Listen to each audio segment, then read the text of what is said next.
This conference will now be recorded. Okay, it's 6:30. Can everybody hear me okay? All right, and good evening and welcome to the City Council meeting for South Burlington on September 3rd, 2024. We'll begin our meeting with the Pledge of Allegiance. So, Andrew, would you like to lead us? I pledge allegiance to the flag of the United States of America and to the republic for which it stands, one nation, under God, indivisible, with liberty and justice for all. Thank you. Item 2, instructions on exiting the building in case of emergency and review of technology options. Jesse Baker, City Manager. Thank you. So for those in the room, thank you for joining us. If there's an emergency, you can go out the rear of the auditorium on the left or right, and then turn left or right to get outside. For those participating online, thank you for joining us as well. If you'd like to talk during any item on the agenda, please turn your camera on and the chair will call on you, or you can indicate that you would like to talk in the chat, and I will have the chair call on you. Otherwise, we are not monitoring the chat for content. Thank you. Item number 3, agenda review. Are there any additions or deletions or changes to the agenda tonight? No? Okay, going on to item number 4, which is comments and questions from the public not related to tonight's agenda. Is there anybody in the audience or online who would like to make a comment? I'll take that as a no.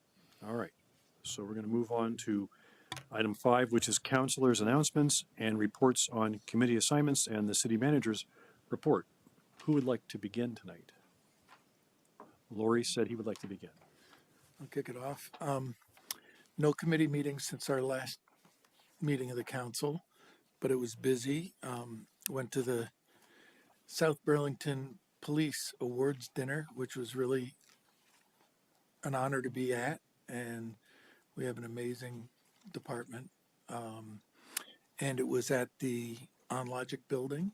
Got a tour of that building and facility, and it's quite an asset to our community, and it was really very exciting to get that tour. And I went to 2 coffee with a counselor meetings this last Saturday and the one before. And at the first one, which I attended with Andrew, there were about 7 residents that came, and pedestrian safety was the biggest issue of the day. And we talked about the crossing at Market Street and Heinsberg Road and what could be done between now and the time the light gets put in to make it safer for students and children and adults as well. The crosswalk lights on Williston Road not working when they're supposed to, and Williston and Patchen. And a request for signage at intersections saying, watch for pedestrians, because people really don't even necessarily see the crosswalks, etc. And there was discussion about our city clerk fees for accessing public records. And one resident was really concerned and felt like, as a taxpayer and a resident going in to look for records, she was really questioning why she needed to pay when she already pays, while she understood that it made sense for people that are doing it for commercial reasons. So that was a question to possibly visit at some point. And then this last Saturday, a lot of conversation about taxes and what it costs to live in this city, and accessibility, and safety in our schools, and a lot of conversation about the expenses that need to be incurred by the city, the condition of many of our roads, and the tax burden being too high. So we need to spend money on these things, and we're spending too much money. And we were talking about that being really the conundrum of our time right now, and how we can allocate our resources effectively. And Elizabeth and Andrew might have plenty to add to that, but that's a start. Thank you. Thanks, Mike. Thank you, Tim. I'm so happy to hear that these coffees with counselors is adding to sort of the information that we get from our citizens. Thanks for sharing all that, Lori. And I look very much forward to participating in the next session. I think it will be with Elizabeth. And again, we encourage all people to come out. The whole idea of these events is to schedule them at a time that make it more sort of accessible to more people. We only can do as well as we can by the information we get from the citizens that we serve. In terms of meetings, I attended the Sexton group. Just another. Every time I attend one of these groups of volunteers, I'm just so thankful that we have this incredible resource in our community. Just very, very committed people. They're putting together, and I won't go into details because they had a session in front of the city council, so I think much of the issue was covered. But proposals on how to sort of create a sort of a more permanent structure for the Sextons under the city council. At the moment, much is dependent on them to handle the financial issues about buying lots, about maintaining the cemeteries, and it's clearly something that should not be sort of put upon volunteers. The potential there is for sort of misunderstanding of finances too is something I don't think the liability we want. So they're coming up with an array of proposals on how to create a structure in which they become more of like a committee, a policy committee, and more of the sort of responsibilities of the maintaining the cemeteries are upon the city and the judgments of the city council. But I also found it refreshing that I never really thought of cemeteries as, you always sort of associate it with the solemn moment. They talked about all the sort of positive feelings you can have by going through it, even if it's not visiting someone of your own. Obviously, that's not positive. But it led to, I think, Elizabeth, and maybe she may expand upon it. Is this something that we should sort of, in terms of our two cemeteries, also include them in sort of the broader planning of the open space and rec centers in terms of just public space that can be used, and how is it best maintained for the community writ large.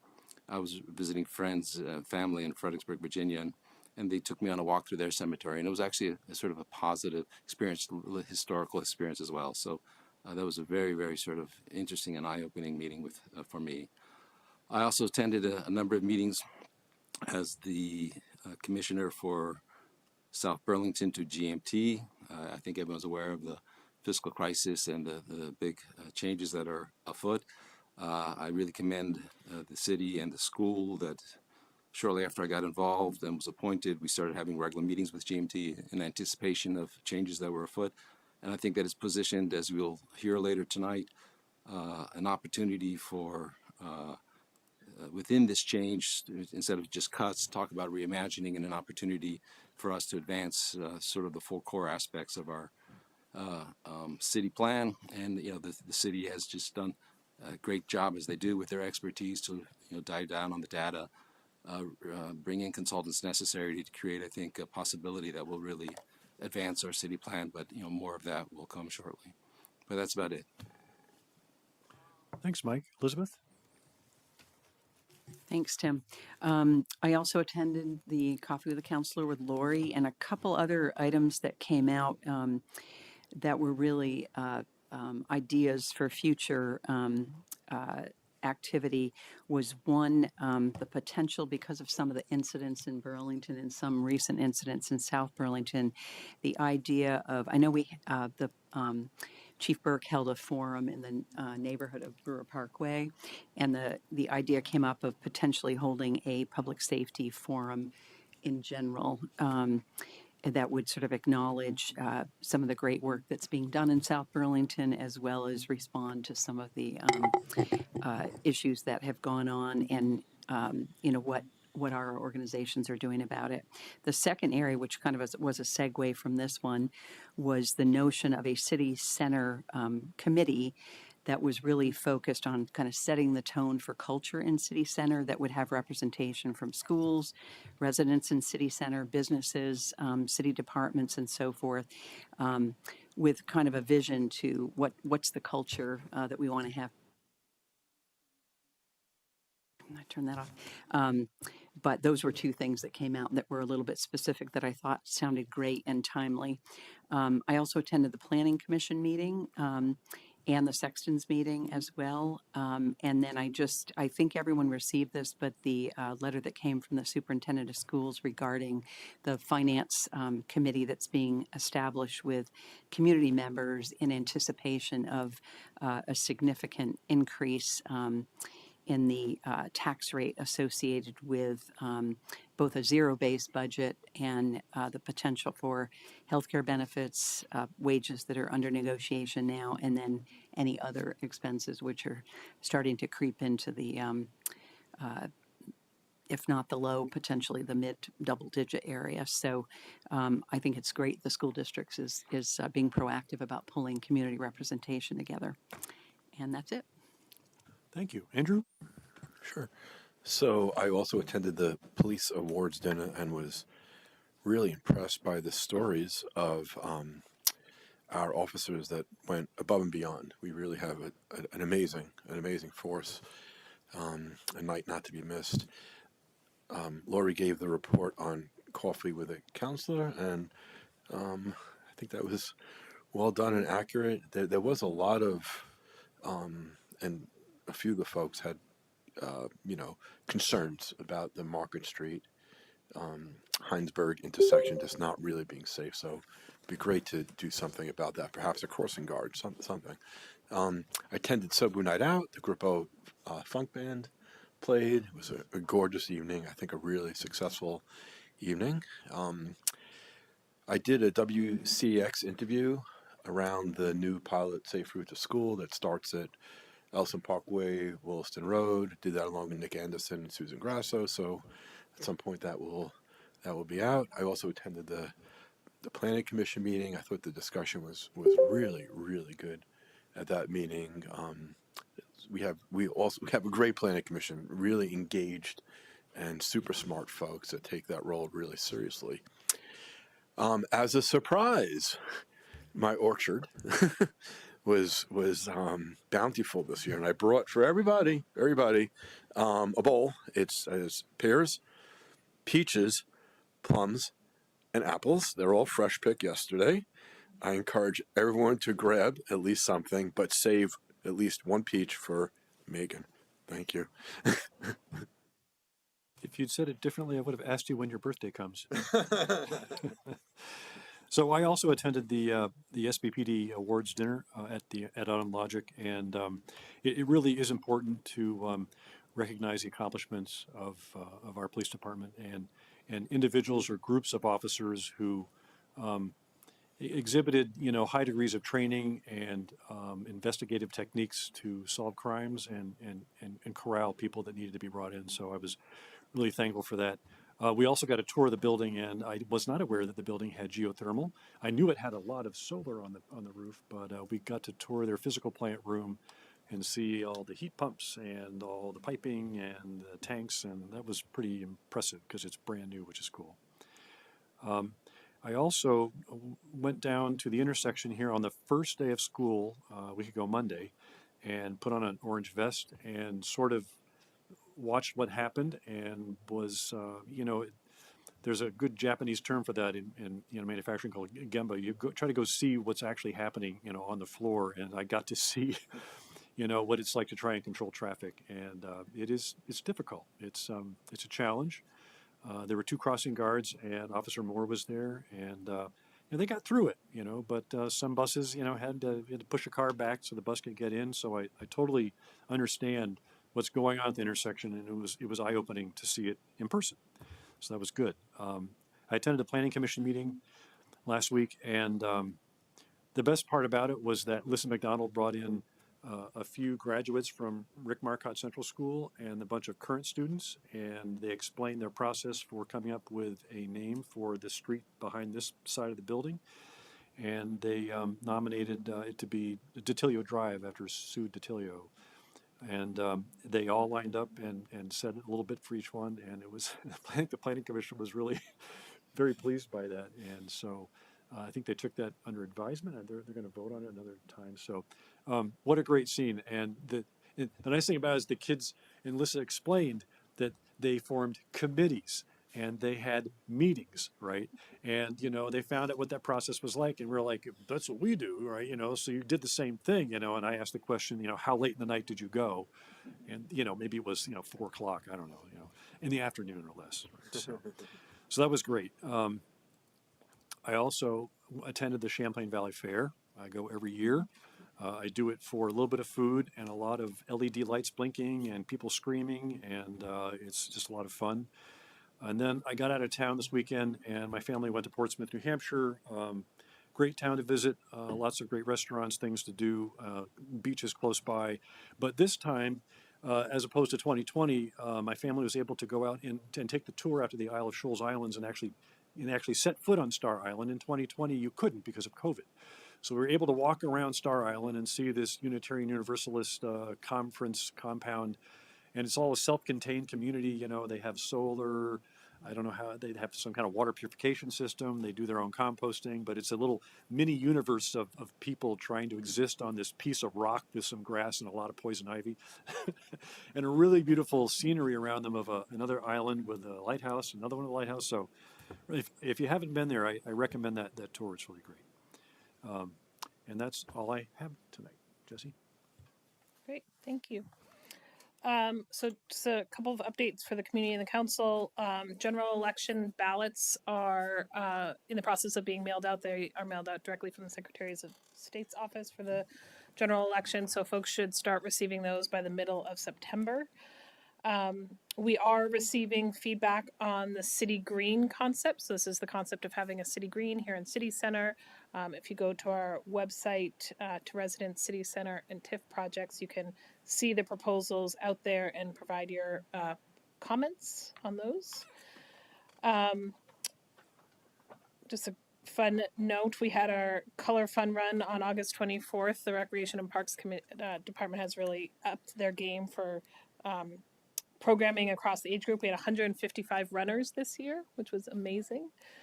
And then our family paint night on September 6th is currently sold out with 30 people on the wait list, which is another indicator of folks connecting to one another and getting involved. So we will be moving that event from, it's here in the senior center now, to the University Mall space that we currently are leasing in order to accommodate more people. And then, of course, to activate City Center, kind of the culture of City Center, the vibrancy we want, our rec department is launching our Park Hop Brews this Thursday night at 5:30 in Goose Park. So this will be a touring beer garden, trying to get those kind of 20 and 30-year-olds who are less engaged with our recreation and parks teams right now engaged. So they'll be at a different park every Thursday in September for that event. And then finally for the council, just a reminder that our council retreat is September 11th from 9 to 3 upstairs in 301. And the steering committee will meet on September 18th at 6 o'clock at the school district. Thanks very much. Will 65-year-olds be allowed to go to that park and brew? Well, sure. Thank you. Thank you, Jesse. So moving on to item 6, which is the consent agenda. We have 4 items. Item A, which is consider and sign disbursements. B, which is approve resolution 2024-20 expanding the Economic Development Committee to 8 members. Item C, approve appointments to policy committees and the associated terms as outlined in the attached statement based on their qualifications by content area and representing a diverse set of perspectives to serve on the relevant committees. And finally, item D, accept a combination of permanent and temporary easements on parcel 0570-01620 granted to the city by warranty deed signed August 13, 2024 for the construction and future maintenance of the Dorset Street shared use path between Old Cross Road and Sadie Lane and associated drainage and utility infrastructure. I move to approve the consent agenda. I'll second that. Okay. We have a motion and a second. Is there any discussion? Great. All those in favor say aye. Aye. Aye. And I just want to say it's great to have everybody in person tonight. Thank you. I see, thanks for being here. Great. So that passes. We're now going to move to item 7, which is receive a briefing from the Vermont National Guard, or actually the Army National Guard, right, on the AFFF spill on June 20th and 21st. And Colonel Jacob Roy is going to come before us. Would you like to come and sit down? Yeah. And don't forget to hit that little button and make the light a bright green.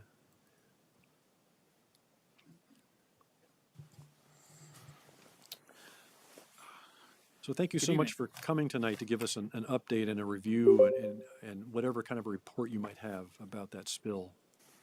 Sure. Yeah. Thank you. Thank you for inviting us. With me is Miss Jackie Anthony.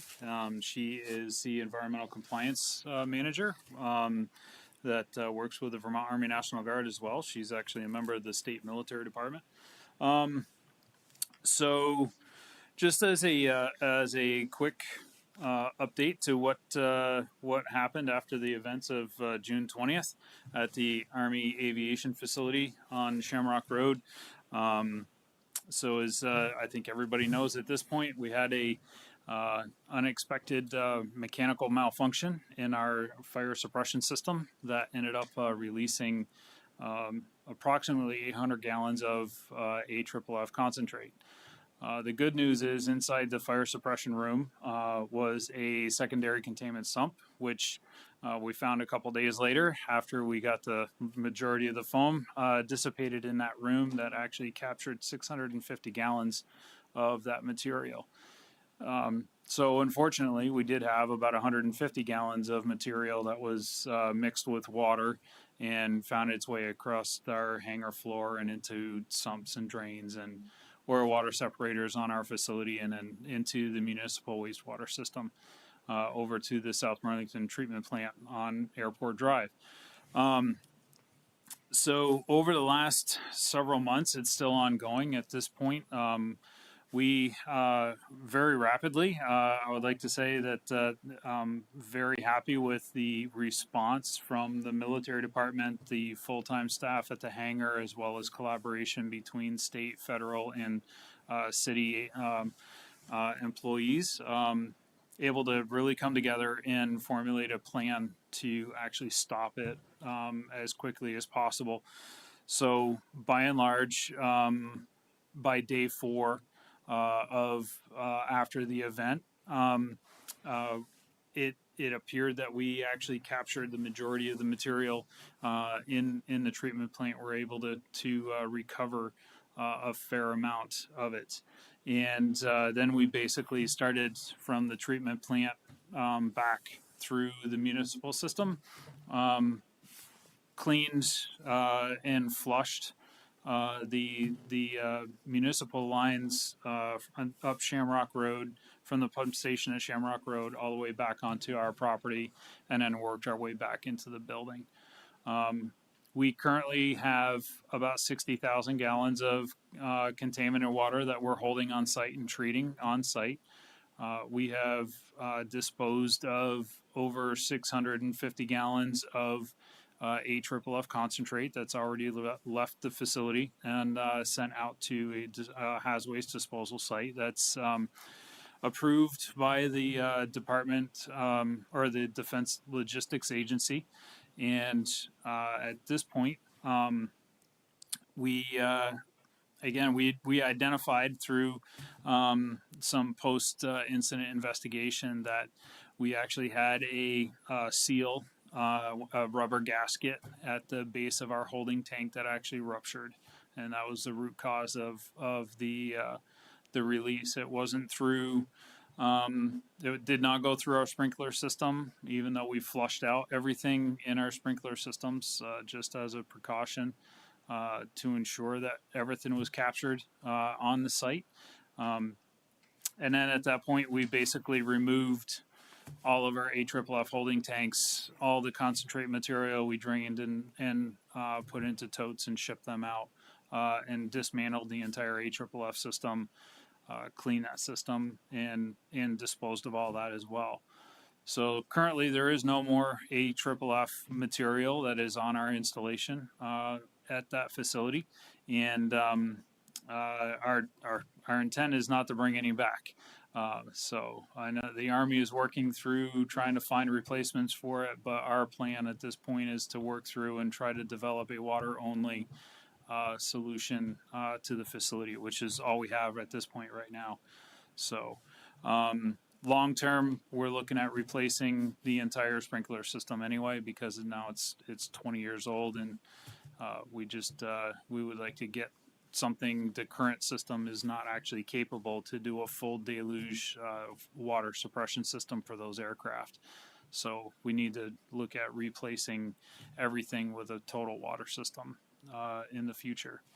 To date, we've done over 45 or 50, actually probably more than 50 at this point, rounds of sampling between the wastewater treatment plant, all the different points of contact on our installation, the river, and the on-site treatment system as well. So we've done from the day after, let me see, just for the wastewater treatment plant, the day after the incident on 6/21, and the last effluent test that we had was on 7/31, tracking the level of PFAS in the treatment plant.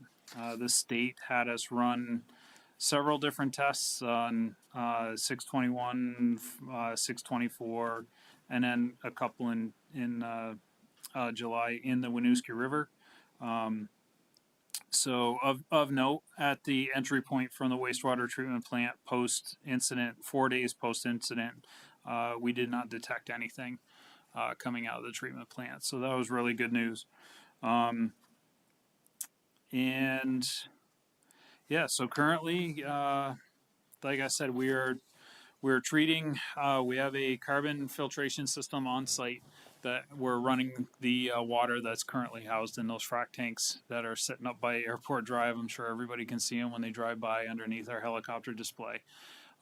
So we have like I said, a carbon filtration system that water is running through, trying to reduce the PFAS concentration in that water.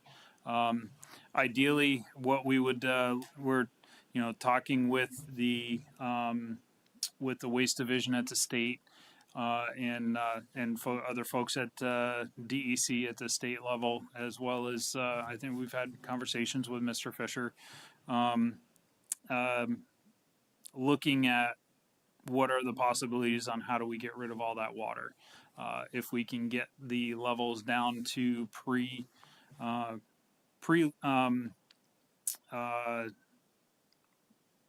limits, the PFAS, the total PFAS limits that the treatment plant was already seeing, if it's viable to gradually dispose some of that water through the treatment plant.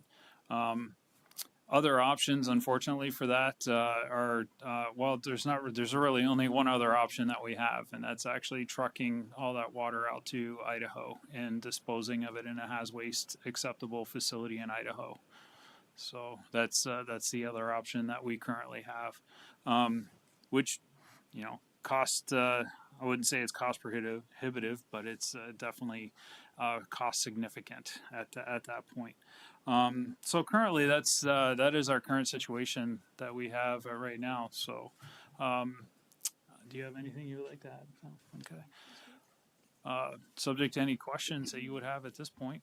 Sure, I have a few, and then I'll just ask the rest of the counselors. So you still have a full water shower backup, fire suppression system, right, at this time? So so right now, if you were, it's very similar to any other fire suppression system you would have in any building that's occupied. That's what we have right now. You just don't have a foam system anymore. There is no foam system left in there, no. So That's true for all of your hangars? I don't know how many hangars you have.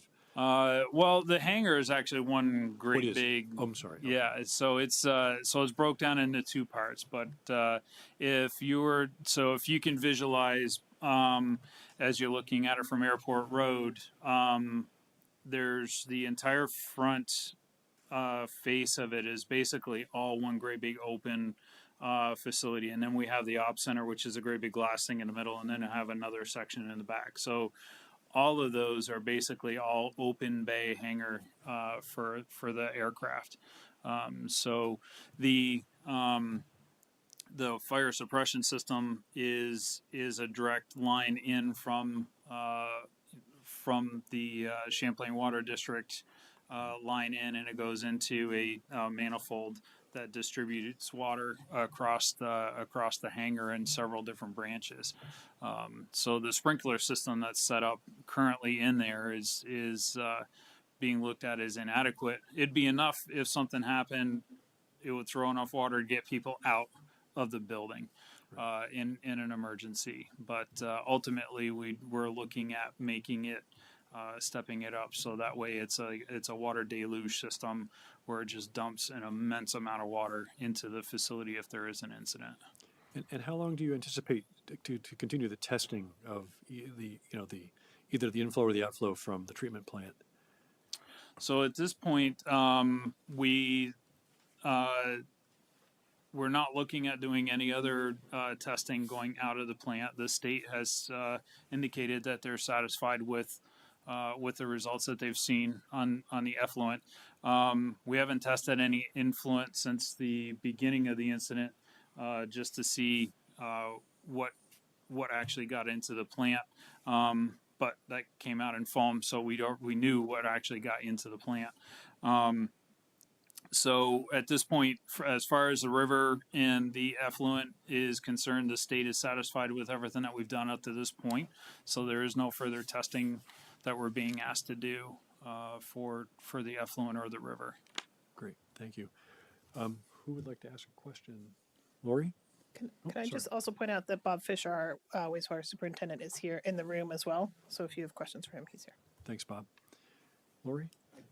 I do have a couple of questions. The first one is regarding the water suppression system, which eventually will be a deluge system. If you have an incident in the facility that requires suppression, water is a great material because it's inert, but what is being extinguished and what is on the inside the hangar is not necessarily inert. How does that water get treated, or does it get treated before it goes into our wastewater system if there is an incident that requires suppression?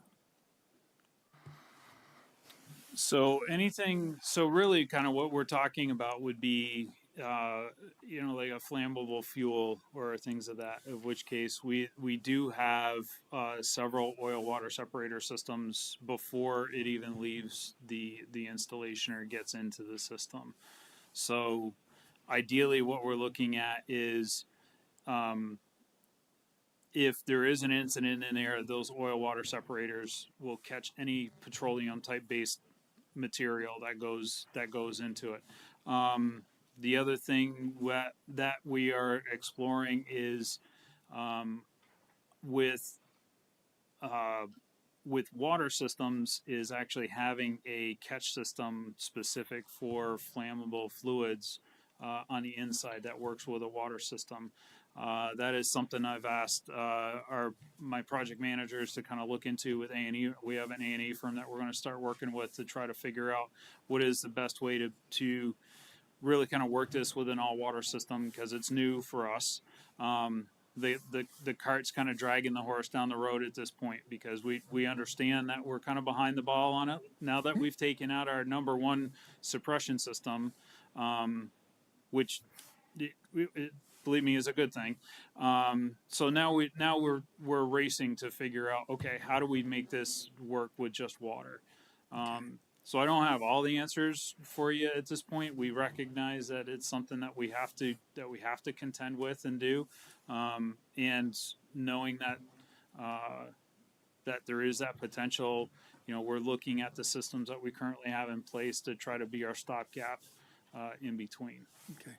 It's my understanding that the AFF system was disabled and not active for the past 10 years. Is that correct? Yes. So for 10 years, you've been dealing with just a water system.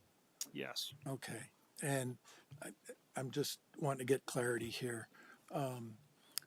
If there are F-35s in the hangar and there's an incident, are there F-35s in that hangar? No, we just have helicopters. Okay. I'll leave it at that. And the water separators are able to handle the amount of water that would be coming from a deluge if they're separating? Oh, okay. That's what I wanted to know. And the last thing, and I don't know if this is appropriate to you or who, but we got a communication talking about PFAS contamination currently being discharged into the Belter Farm area and the Winooski River. And are you familiar with that? Lori, I can comment on that. I had some communication with Colonel Roy earlier about this. Okay. And I think we're going to wait for maybe a visit by the Vermont Air National Guard for that. Okay, that's Not perfect. not the the Army National Guard. I Great. think. But thanks for asking Thank the you. question. Yeah. Then I'm all set. Thank you very much. Who's next? Andrew? Thanks, Colonel, for that presentation. I just want to follow up on one thing you said, and really just to make sure the public is hearing the information correctly. I think you said on the 24th there was no detectable PFAS in the effluent. Did I hear that right? Correct. I think we got information from Bob Fisher that actually on that date there was a fair amount, like 2,000 part per trillion, and I just want to make sure the public is hearing correctly what we know. So so for clarity, so that was the effluent were entered into the river. The point of entry into the river with the effluent is so where the wastewater treatment plant actually has that point of entry into the river. That's where we had a non-detect 4 days after on the 24th. Okay, but maybe Mr. Fisher can clarify, but he sent us a note that said, graph shows the level of effluent in the airport, in Airport Parkway effluent spiked to 2,000 part per trillion. So I guess I'm not understanding but maybe we can clarify that. Yeah. So there was a spike in that time between the 21st and the 24th. Yes, there was a spike. But through the efforts of sucking out as much of the foam that we could from the aeration tanks before it actually exited the aeration tanks, we spent a number of hours over that 3-4 day period to get as much material as we could before they left the aeration tanks. So by day 4, when we pulled the test out of the river at that point of entry, we weren't detecting any of either the total PFAS or the Vermont. It's a Vermont groundwater.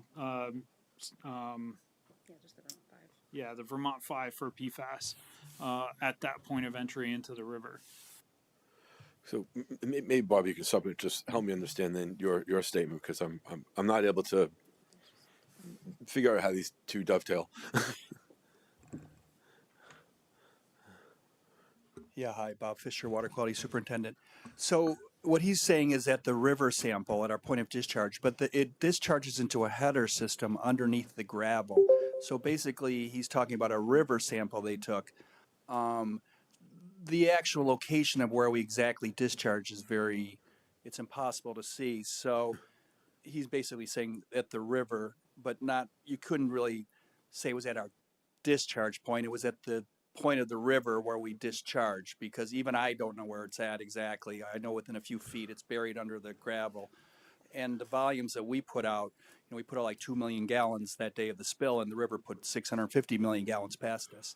Oh, sure. So dilution. So it's really. Oh, what so he's you're saying measuring the is, 650 million gallons in the river. talking about it's a river. The river. grab. Oh, because but it is at the point of our discharge, but it's grabbed in the river. Okay. I'm sorry. Okay, in the river. So that's probably the confusion between Right, 'cause- effluent in our pipe versus the river is a much larger amount of water. Because you wrote the wastewater leaving the facility spiked to 2,000 part per That would be trillion. the effluent, right? That's at the facility. At the river, where it enters the river, is a diffuse area. It has a diffuser system. Depending upon underneath. exactly where you sample it, you mean? It would be impossible to isolate the river water from the effluent at that point. Okay, thank you. So second thing, just for my edification. So the AFFF system that was in place, is that intended just for the equipment in that hangar, or if there's a fire on runway is like, what's the system in place for that? Is it the same system or a different system or? So the system that was inside the hangar was specific for the hangar. It was only to basically to protect the equipment and the aircraft that were within the doors of the hangar. Anything outside on the ramp, I depend on the fire department and whatever they use for the responding fire department for an incident on the runway. So maybe you don't know, but the fire department that's in that facility, do they have AFF foam to deal with those potential incidents? So we don't have a fire department in the facility, so that's either South Burlington Fire or the Air National Guard fire departments. The Air National Guard fire department. So I don't know what they're running for the type of foam or equipment that they have. Okay, so there may still be AFF foam in the Air National Guard. I couldn't speak to that. I don't know. Okay, thank you. They definitely got a new truck that can do a really controlled, huge deluge of water, which they demonstrated, but they have a couple other trucks, and I don't know what they have either. Mike, did you have a question? Yes, just just a less technical question. My understanding is that the material in question was in storage for 10 years. The system was not working and was not being used.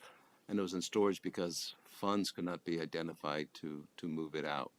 I mean, that's just what I'm just trying to clarify. With that in mind, are there any other hazardous materials that are perhaps also in the storage facility that are pending something? Just to know, is there anything else that we should be concerned about?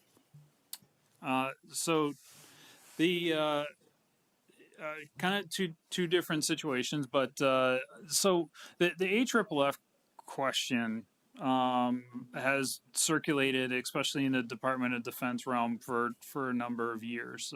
Aside from funding, but it also goes to how do they deal with it. Like I said it earlier, with the material that we actually disposed, finding a site that was actually authorized by Defense Logistics Agency to properly dispose. So this issue is really kind of plagued for a whole number of years. There, from 2020 to today, there actually has even been between the National Defense Authorization Act guidance and direction put out from the congressional level to the Department of Defense level on policies on how to treat it and dispose of it and where it actually can go. There was a point in time when they authorized incineration but quickly rescinded that when everybody in the world realized that you can't incinerate AFFF, and there's actually significant negative consequences for doing so. I think even the state found that out at one point in time, which is why the state banned incineration of AFFF. So funding was a piece of it, but how do we actually dispose of it? When I say we, I mean government as a whole, Department of Defense as a whole still kind of struggles with how do they properly dispose of it. So there was a lot of that behind the scenes, which was kind of preventing us from removing it from the site. So that was one piece of the problem. As far as other materials that are on site, we currently don't have anything on site that is just other than your normal day-to-day hazardous materials, which will by under RCRA is only authorized to sit there for 90 days or 120 days once it goes into a haz waste status. So all the other materials and it could be everything, because looking at it from our point of view, I mean, a can of WD-40 is considered hazardous material. So there's a number of materials that we have. Some of it's specific to aircraft that we do have on site. We actually do send out a letter of all hazardous materials to any of the corresponding fire departments that may have to respond to our facility in the event of a hazmat related incident. So they get a letter every year with an updated status as to where our material is and what type of material it is. So that's our normal day-to-day activity, has this material. So, well, and all of that stuff is contained in a controlled room, with secondary containment and markings and so on to make sure that everybody understands what's in there. There's an inventory list on that. So we don't have at that facility any other material that's just kind of been sitting there for a number of years. Thank you. So that's everything basically is accounted for in terms of procedure, how it would be handled once it's met its expiration date. As you said, there's nothing in limbo as the original contaminant was. Okay, thank you. Elizabeth, any questions? I think you've answered most of the questions, Colonel Orr. Thank you. I just want to clarify, and maybe Tim, you can answer this, but does the DoD have a cleanup program for PFAS, particularly that would impact your organization?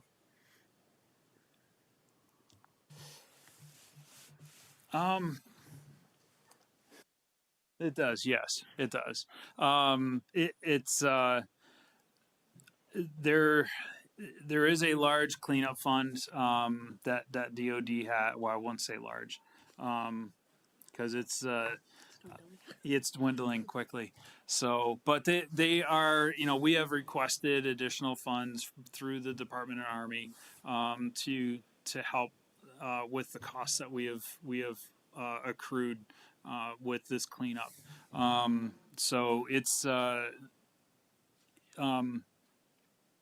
to answer your question, yes, there is, yes, and there is a process to go and request to get those monies to help with the recovery plan and the cleanup efforts. I guess the normal follow-up would be, do you know where you stand on that waiting list? Go ahead. I'll take that one. In terms of how DoD deals with the CERCLA process specifically for these sites, it's priorities given to sites where it affects the public drinking water. So they previously came out and did a preliminary assessment site investigation at our facility because of the Air National Guard site that's next to us. They just want to make sure that we hadn't contaminated anything in our area. They had closed it. They will be revisiting us because we did have this spill. That probably won't be for a while. Well, they will help fund the immediate cleanup, but in terms of doing a full CERCLA investigation, that's probably down the road just because we don't have any proof that it's affected the drinking water. Just clarify, when you say down the road, are we talking years, an unknown time?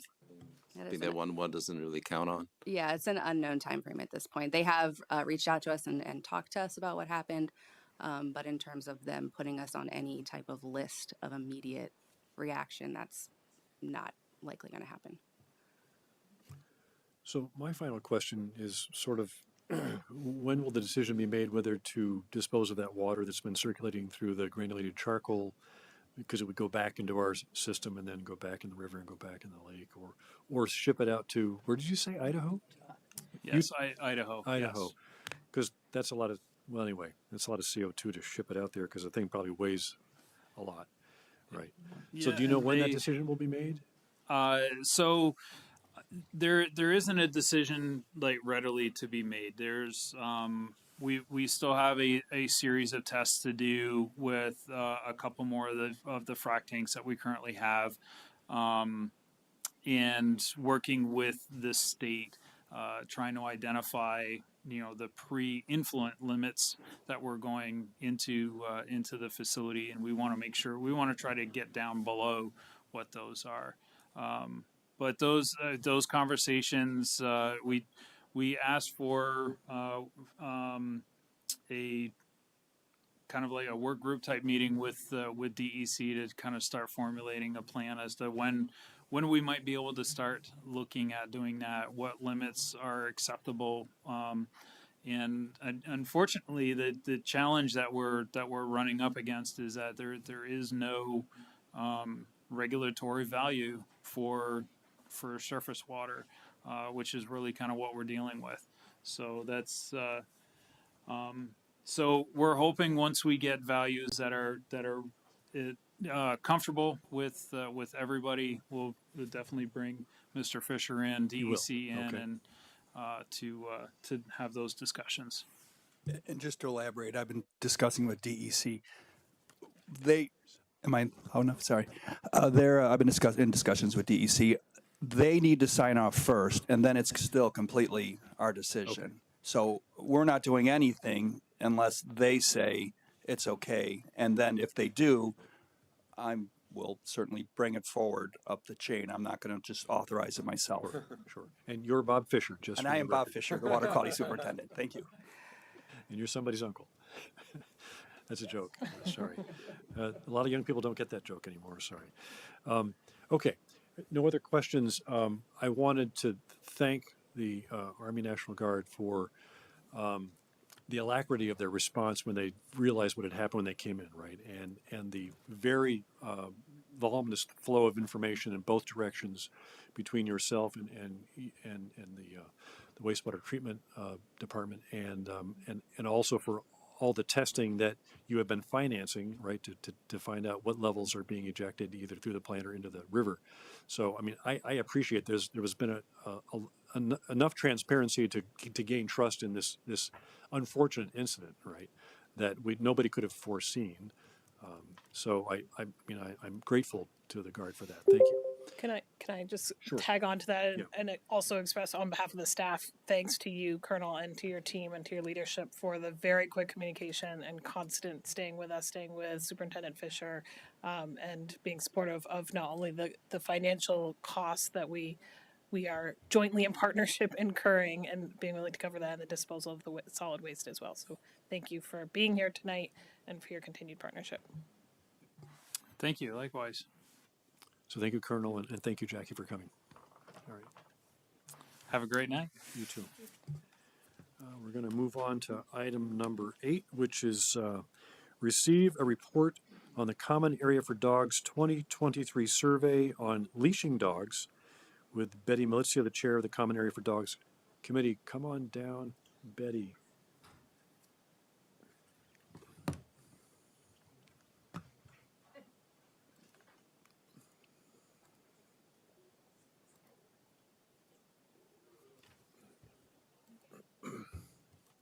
Good evening, Betty.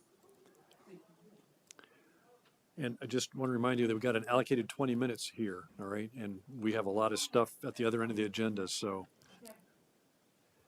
And the council's had a chance to review the pitch, but we want to hear from you. Okay, so hopefully if there's people in the audience, they have to. Is your little green light on your microphone? Oh, there we go. Okay, and pull Okay. it closer to you so everybody can hear you, please. So I Pull think it. everybody can hear me. I'm Betty Milizia and I chair the Common Areas for Dogs Committee. And I want to thank you folks for allowing us some time to go over the survey that we did last fall. And it took us the winter to really get through all of the data. And I guess I would just start with the reason we did this survey was because I'm sure all of you have seen and heard from time to time about dogs being off leash, and people have horror stories about it. And the committee was hearing from staff anecdotal information about incidences, but they weren't frequent. They were basically occasional. But we asked, do you know if there are any coming from other departments? And at the time, there wasn't any centralized place where whether it's the city manager, the rec department, whatever department it is, there was no collection of incidences around dogs. So anyway, we started following Facebook pages and everything, trying to get a sense of what the issues were, what the nature of the issues were, and everything. And concluded that we probably should do something like a survey. And because we hear the complaints from the people who have legitimate complaints, but it somewhat vilifies the people who let their dogs off leash. It vilifies everybody. So we never hear from them why it is they take their dogs off leash. That's what we needed to answer. Nobody ever asks, why are you doing it? So that's what the purpose of the survey was, is to find out why. We weren't necessarily advocating for dogs off leash. We wanted to know why people are taking their dogs off leash. And since you probably saw all the questions that we had in there. Just to give you the process, we use SurveyMonkey to do it. Pardon me, really dry here.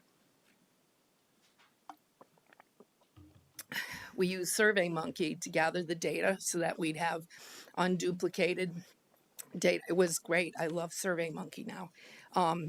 We developed questions to answer so that we'd have basic unduplicated demographics. We asked people where they lived. We asked people their age groups that they were in. We asked them how many, if they had a dog, if they didn't, if they had, how many dogs they had, where they lived, their ages. Some people didn't want to give us their ages, but anyway, so after we got the basic demographics, we asked some questions like, where do you take your dog? When do you take your dog? How long do you take your dog? What days do you take your dog?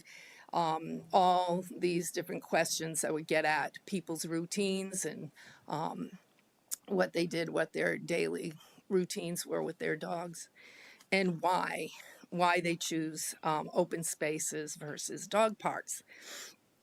And anyway, the questions for the survey included close-ended, single or multiple choice, as well as open-ended questions for people to comment. We had, and you guys have heard me say this, some of you, but we had 858 unduplicated respondents. 707 of them were from South Burlington. 74% were dog owners. 26% were non-dog owners. People were concerned that the survey was not going to allow people without dogs to provide any information. And I can tell you we got over 800 comments. Some of them were 500 words long. I mean, you just saw 32 pages. We could double that with the comments that we received. So we looked at the ages. 386 people were from the age of 18 to 50. I think it's interesting that there were more people over 50 than any other group, at 451 over 50. And I'm thinking, well, the statistics will tell you, national statistics, the largest group of dog owners is millennials. But if you think about it, and I'm in this category, you have empty nesters, or you're too old to have kids, so you got the rest of your life, and you got more of your life than you do your time with kids. So a lot of folks have dogs, and some of us have met many people who are in their 70s and 80s that have dogs at the dog park. So anyway, I'm just, let's see.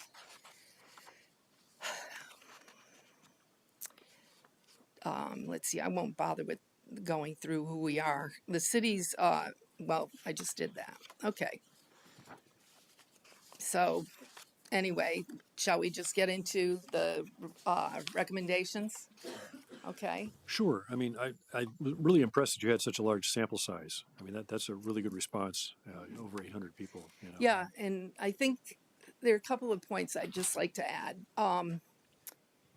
Somebody, I've had comments of it's a special interest group, and it is, but 40 dogs for every 100 homes. That's what the national statistics are from National Veterinary Medical Association, from the pet products industry, from property management, national, everything, ASPCA. So it's around 40 dogs per 100 households. So how many households do we have in South Burlington? It's over 10,000, right? So you got over 4,000 dogs that live in South Burlington. And then if you think about it, half of our homes are townhomes and apartments. So if you think about that, you got 5,000, you got 2,000 dogs, I guess it would be 2,000 dogs around there living in apartments and condos where there are no yards. So now what was your question, Tim? Just a comment. Oh, about, yeah, how good the sample size. So if you think about it, it's an incredible amount of responses given that South Burlington has about 4,000 dogs and we got over 700 responses back, out of that many, because the survey was targeted toward people who have dogs, who we wanted to hear from the people who take their dogs off leash. So I guess you guys have read it, so I'll skip over the details of all of the questions and get right down to the recommendations. And you should know, as I said, there were over 800 comments. So, and I think about half of them were from people, no, they couldn't be. There were over 200 people without dogs. And I can tell you there were all of those people, I think, commented. So, and a lot of people surprised me that there were a lot of people who don't have dogs that had agreed with some of these ideas on what to do about dogs. So where should dogs be allowed off leash? The vast majority of survey respondents agreed that the city should provide additional publicly owned space for dogs to be off leash, existing public open space, dog-specific parks, dedicate portions of existing parks, or acquire new space. Off-leash space should vary in size and location, neighborhood, region of the city, etc. Off-leash space should vary in environmental elements, location, and usage purpose. Any questions? Can you tell us, in general, are there, besides the dog park, what other parks in the city have an off-leash rule that it's allowed? No, Nowhere. no parks. Well, Andrew and I talked about this way back. Dogs are not allowed off leash unless under the control of the owner. And in some parks, you can't. Like Red Rocks, you're not supposed to have dogs off leash. Okay. So leash law is in effect at Red Rocks. Anywhere else? Well, whether or not there is a leash law that's required restricted there, but it, as you know, doesn't mean that. Well, no, but right. I'm just trying to understand what the rules are, right? So, so Red Rocks, they have to have a leash. Are there any other parks that have to have a leash? I'm trying to remember if there is another park. I think Wheeler says you have to have a where's leash. Adam? It's not another big park.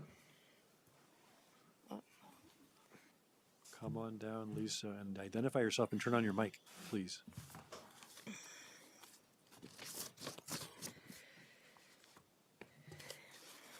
Lisa Yankowski, also on Common Area for Dogs Committee. Red Rocks, they are required by law in South Burlington to be on leash. Most of the other parks, they should be on leash. They can be off leash. They have to be under voice control, so they have to be near their owner. If any of you have been out on some of the trails and the rec paths, that doesn't always work out well. Okay. And then dogs have their own moods like people do. Okay. And that's probably reflected in some of the data from your survey, right? Oh, yeah. Yeah. So anyway, we're moving on. Does anybody have any of the questions about this one? Access to, okay. Access to off-leash areas. There should be off-leash areas, size, amenities based on use and location within walking distance from a neighborhood or a short drive within the city. And areas need to meet ADA requirements. There aren't, basically we have one dog park. It's not really ADA accessible. Hopefully we'll see Farrell Park get finished at some point, and maybe there it would be easy. Maybe it'll be easier to make that ADA accessible or whatever. But anyway, so those are those are things. These are the main things people came up with. Where should dogs be required to be on leash? I think this is an important one. Dogs should be leashed when on paths specifically for cyclists and walkers. Dog guardians should be trained for 100% recall of their dogs in all situations. Well, and that's what we get complaints, and it's, oh, don't worry, my dog's a good dog. Don't worry, my dog's safe and friendly and everything. And but people do not. Most of the time, people don't have 100% recall of their dogs. So having that ordinance that says 6-foot leash or under the control of the owner is difficult to enforce, and people really don't understand what recall means. So we'll get to that later. So I want to go on to the next But we don't one have here. that rule now, that ordinance now, that on the paths themselves, that the dog should be on a leash, right? Yes, they're You have supposed that to ordinance be. now? I think they're supposed to be on a leash anywhere in the city. If they're out in public spaces like going up and down Market Street, they're supposed to be on a leash. Okay. Okay. That's where it gets kind of complicated because it depends on where you are as to what is enforced. Okay. Red Rocks is specifically, there's signage that says dogs have to be on a leash. A lot of other areas do not specifically say that. Okay, so when should dogs be allowed off leash? Time of day, weekday, weekend. Dogs and the guardians report use off leash areas throughout the day, weekends, and seasons, but usage is typically recognized either between hours of or dawn to dusk.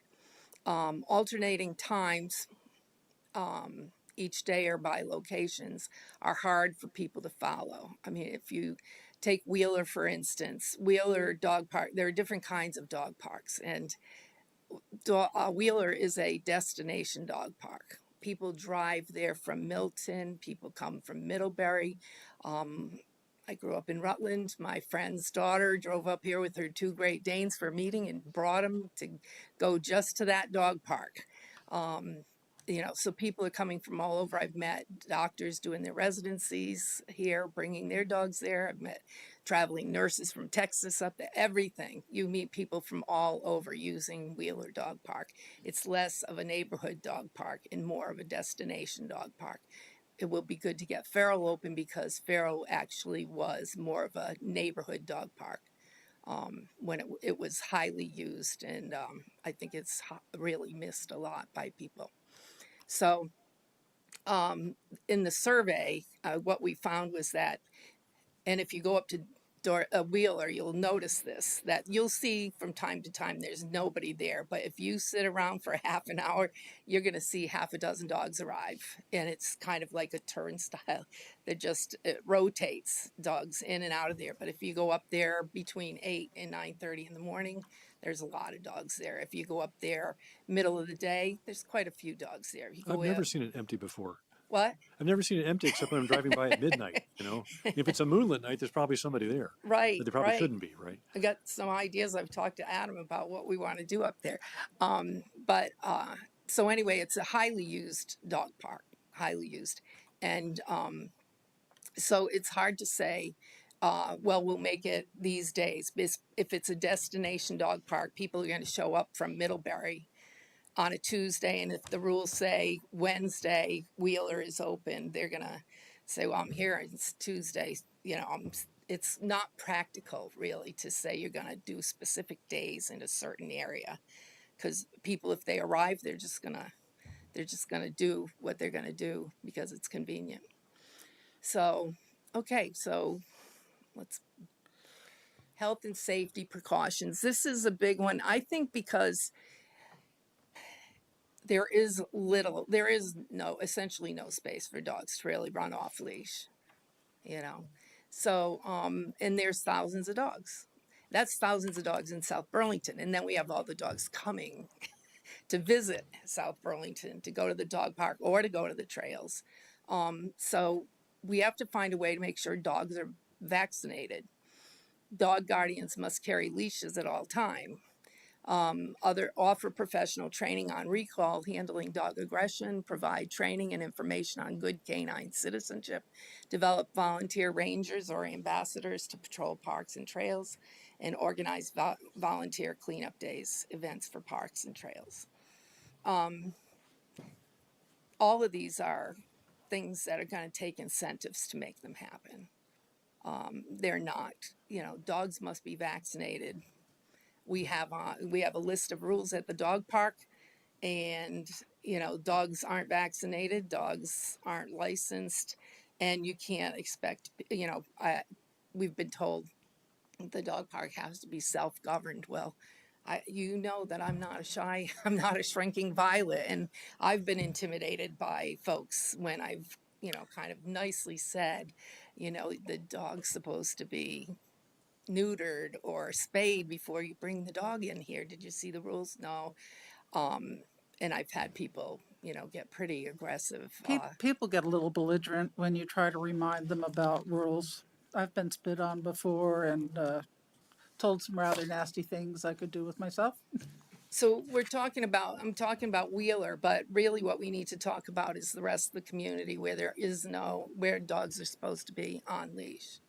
I can tell you, when collecting information, what we found is that the hot spots are from Spear Street to Shelburne Road and Red Rocks, and then Wheeler.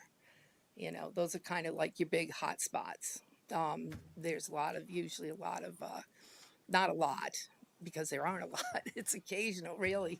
The complaints usually come on the bike path down between Farrell and Schmansky and all in that vicinity. There's a lot of, that's where complaints seem to arise. And of course at Wheeler on the trails. There's no way to police it. So the next best thing is to put in things that are going to incentivize people to follow the rules, for people to learn what it means what does it really mean to have total recall of your dog, and what are the tools we can do, how can we facilitate getting that kind of information and training to people. Not suggesting the city pay for the training, but I think the city might facilitate finding somebody who could do that and then offering it like they do puppy classes, which I'm about to start with my dog. And people pay for it themselves, but if you can at least facilitate finding the trainer, I think it would be worthwhile to do it. And I think people would want to learn how to do, I'd like to learn how to do total recall with this particular dog. So knowing this process from the survey and these recommendations that you have, and knowing that we don't have an easy way to enforce some of these rules, Exactly. do you have any distinct ordinance changes that you would like to recommend to the council? Like, this park should be leash only, or anywhere where there's a path, the dog should be on a leash, or something like that we could incorporate into an ordinance? We've talked about the need to, I think, have some communication with natural resources and with the rec committee, because basically dogs are in those spaces where they're concerned about, dogs' impact on those areas. And there needs to be some kind of conversation coming to some agreement and consensus on something, and not just say dogs have to be on leashes at all times, because even if we said that, we can't enforce it. I mean, it can't on a practical level be enforced. And it's not fair to the dogs. I think, I don't know who's got a dog on the council. I know Andrew does. We've talked about his dog. And I've got a little dog who can run around the house now and get his exercise. He doesn't need a meadow, but I had a Sheltie and she needed a big space to run. And Great Danes, and if you go up to the dog park, it's wonderful. It just does my heart good to go up there and see the dogs running, but it's a certain kind of dog. They're usually 70, 80-pound dogs that are running up there. It's really not a park for some kinds of dogs, so they need to have space. Now, I think the interesting, or some of the information that was interesting to learn in the survey, is that why people take their dogs off leash. And the priorities for some people are not socialization for their dogs. Some of them want to go out for a run with their dogs. You know, you've got young professionals without kids. They want to be able to go out for a run with their dog on a trail, do things like that. And they shouldn't. I think some people have said, well, if you can go to Jericho and run open in the, the Mill natural River. area out there, then go. But if you think about, we want people to move to South Burlington, and millennials are the people I think you're hoping will come, and they are the number one group with dogs, and they're usually pretty active people, and they want to be out and about with their dogs after work, and they don't want to get in their car and have to drive an hour to go Right, for a run right. with their dog. So we have to find some place So here. we're over time now. Okay, Is sorry. there some kind of summary that you want to give us before we I finish? think what I think we'd like to, I'd suggest is that we possibly, I think that it's important that we have some kind of little group of those three, of our committee, the natural resources and recreation, have a discussion about this. Okay. And maybe we present the survey to each of those committees. And at some point to, I think, to the planning commission, because this goes beyond just dogs off leash trails in the natural areas and dog parks. We need more of those, and we need access to open space for dogs. And if I can add, since I do live next to Red Rocks, I help oversee Red Rocks for the city. It was very helpful having the bike patrol, but unfortunately they're during the summertime.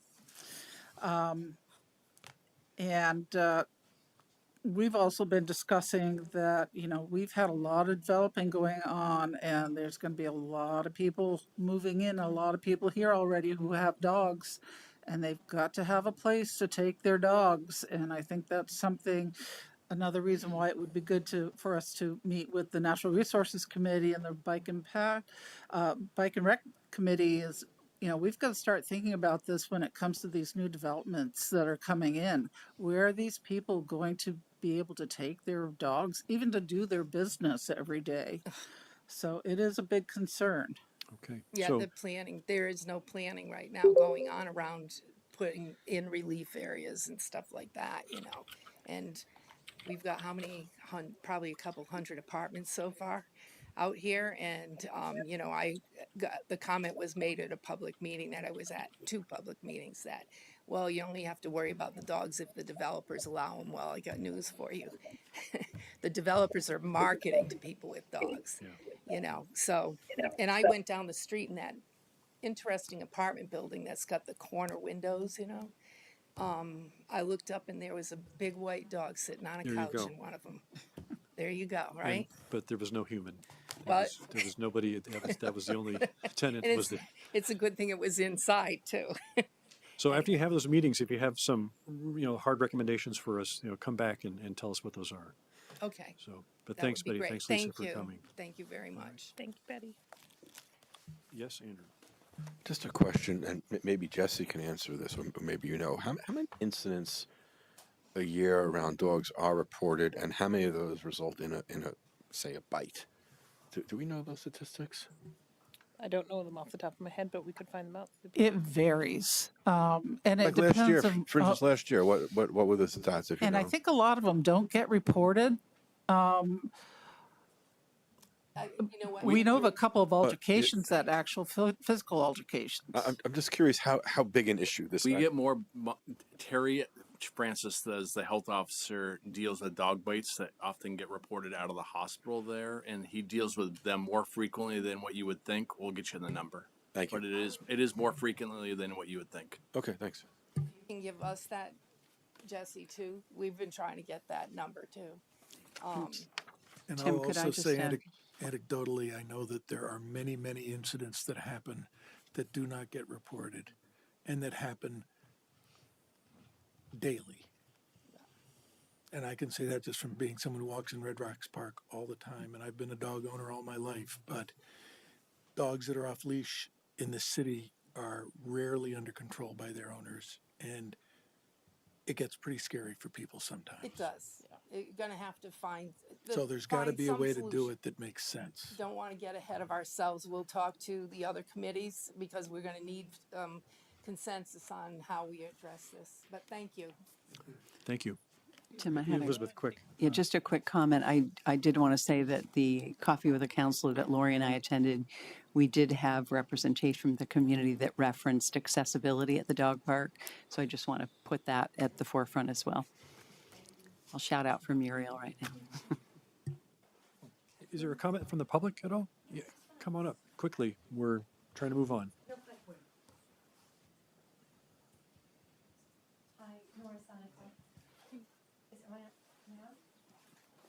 Green light.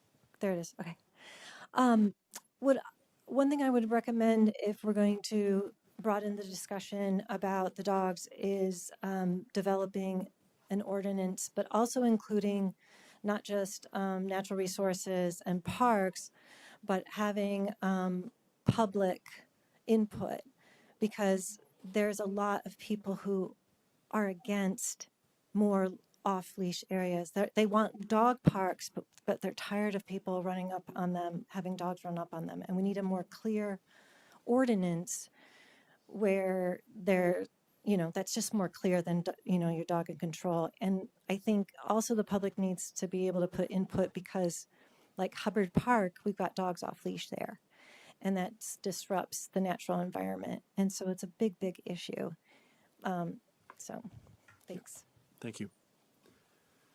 All right, moving on to item number 9, which is approve resolution 2024-21, charging the charter committee with exploring all resident voting and outlining the membership of the committee to include the city clerk and 2 members appointed by the school board.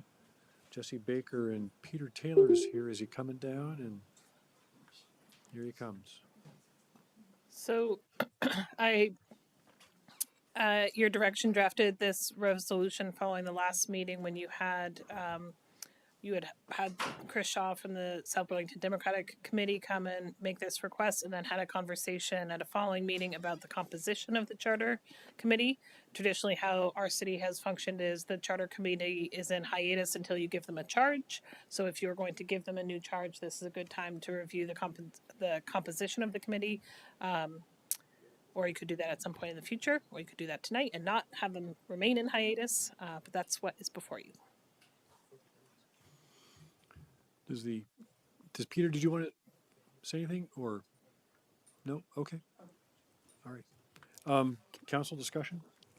Can I make a comment? I did send a note to Tim and Jesse recommending that we pull the part of the resolution associated with charging the charter committee with exploring all resident voting and focus on the organizational changes that we had discussed. And part of that was predicated on the fact that we will be talking about the scope of various committees' work at the 9/11 retreat.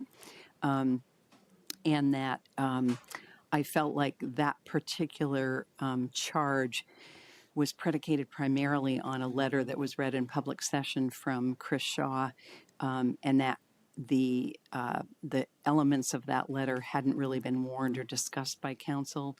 And what showed up in the resolution was kind of a date certain for a recommendation from the charter committee and a target vote date in 2025. So I thought we should maybe pull that from the resolution and have a more broad discussion and talk about potential broader scope of charges for not just the charter committee, but other committees as well, maybe at the retreat. It's a recommendation. Thank you, Elizabeth. Anybody else feel like that? Is there a separate resolution that pulls that one piece? So I did create at this request a resolution that is just the 2 clauses about the composition previously working, and then the final be it further resolved section about composition, if you wanted to do a skinny down version tonight. Okay. How does the council feel about that? I'm in favor of the existing resolution. I think having all legal residents of the city being able to participate in municipal elections is something the charter committee should consider. I don't know why we should delay asking them to consider it. We're not making any decisions. We're asking for the recommendation. They seem to be willing to look at it. I think they should. Lori? I essentially agree with Andrew. I think that having a number of residents in our community who are not citizens, but who are tax-paying contributors to our community, that we need to look at having them be able to have a voice in our politics. Thanks, Mike.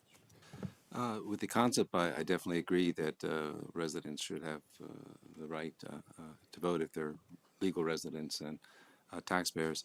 For me, more the question is the process, and I guess I'm trying to understand. I thought when we talked at the last meeting, and perhaps being online, I missed something. The goal was to proceed with what the recommendations had been of the previous charter committee and put them into action. So I'm just trying to understand the resolution. Is the resolution about going forward and adopting the recommendations from that were still outstanding, namely, especially about the clerk, or is this about a new tasking for the charter? Just so I'm clear. So, do you want me to interpret that? please. So, my interpretation of your last conversation was that that the recommendation to expand the council, which was the recommendation of the prior sitting charter committee, was now in the hands of the council, and you asked for additional information about that Peter and Ann and Wendell are working on for your retreat on the 11th. Separately to that, there was a conversation about, do we recharge the charter committee with looking at this all resident voting question, which would be a separate ballot item potential right now. Pending your action, you'd have to take action on this, but right now, in theory, the expansion of the charter committee could be on a faster time track than the all resident voting. They could line up if you want to move very quickly, but right now the idea was to separate those two conversations. But isn't we were talking last session was about specifically the composition and making the clerk permanent, which had come out of the recommendation, and I thought that was sort of the focus, and then other ideas had come forward as possible other things we could do, and I thought we hadn't taken a clear decision that we were sort of separating what has already been in the charter, what has been tasked by the charter committee historically to do and they've done, and to sort of codify that, for lack of better words, and then to secondly sit down and say, should we give them any new taskings? Right, this is the attempt to do that. So right give now, them new taskings to give them a new task and a new composition. at the same time. Right, so that's how you've done it in the previous councils have done it when you've recharged the committee with doing something. The charter committee is a standing committee that only meets when tasked. So right now you could expand the composition, but they're not meeting. If you're going to recharge them with something, it would make sense to tie the composition to that. You could do the composition on its own to say, at a point in the future, when you recharge them, this shall be the composition. But I thought your advice said that was one path. The other path was to do a resolution which would allow them to just proceed as is, and we would then talk about composition of the charter and new potential taskings later on. You're saying that you said that, again, I was listening from afar, so perhaps I missed it, that for the charter to do so, to give them new taskings, when someone said that'd be a charter change, we have to do all the steps. And you said, well, there's another route. Another route is resolution. And so this is what. So I'll try it one more time. Yeah. Thank you. So the prior council charged the charter committee in 2022 with looking at governance models. Right. That included expanding the school board, which has been done, and expanding the council. The recommendations included those two things. And the one thing that seemed to be lagging on the school board was the clarification on these positions, the clerk being permanent or not. So that does not require a charter change. You can resolve the membership of the charter committee by resolution whenever you want. That's not a charter change unto itself. And this is part of the current resolution. The current resolution includes a statement saying that the sitting city clerk would always be a member, that there would always be 2 members appointed by the school board, and that, what was the other one? 5. And that there would be 5 additional members appointed by the council. Okay. So you could do that by resolution tonight or at a future meeting with another charge to the committee. So basically, we were basically doing that, creating that, and the issue of telling the charter to focus on the residents. I mean, which one is being codified and which one is being No, explored? we're asking Both are them being- to look into it. To both of these. Right. Well, We're gonna charging them and expand- increasing We're going to the set the composition. That's a resolution, but we're also asking them to The look composition of the of the committee itself. the charter committee. Yeah, the 5, the 2, and the 1, right? But we're also asking them to do some research and look into, allowing illegal resident voting. Okay. Okay? I'd like to so move. Well, Second. So we have a motion and a second on this resolution. Is there any other discussion? Yeah, I will advocate again to separate out the organizational charges which were discussed, or changes that were discussed at the last meeting when we received the report from the Charter Committee, and separate out, or we're meeting on September 11th next week, so there's not a huge delay. And I want to be clear, I'm not opposed to charging the Charter Committee with this task. I also, having served on that, know that the charge that we give to committees has to have some clarity to it. And I believe, having been in receipt of a letter from a third party that showed up in a resolution that I only saw as I prepared for this meeting, that is looking for a recommendation on November 4th, and a recommendation that this be voted on in the 2025 election, the March 2025 voting cycle, is more than we discussed at last week, or the last meeting we had, and could be discussed at the 11th and incorporated with any additional charges that we might want to give this renewed committee moving forward. Thank you. You ready for the vote? Actually, I have a question, just clarification. Does that mean then at the 11th, since we are discussing this, we could add additional charges because of some other issues that we've been kicking around about that the charter group should think about?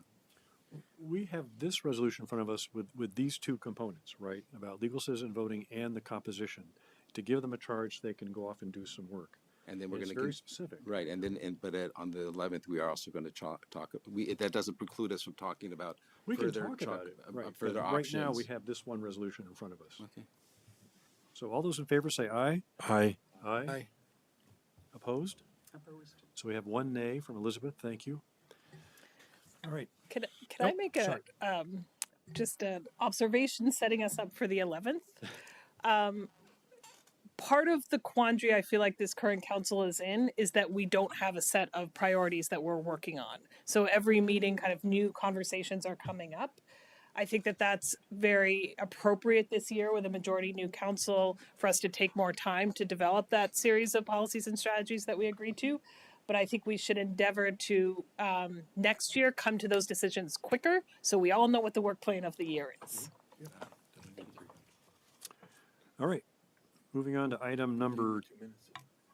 Oh, it's 8 o'clock. Do we need it? You need a break. Anybody else need a break? I guess we'll take a 5-minute break. And I just want to remind folks, it's a bowl of fruit.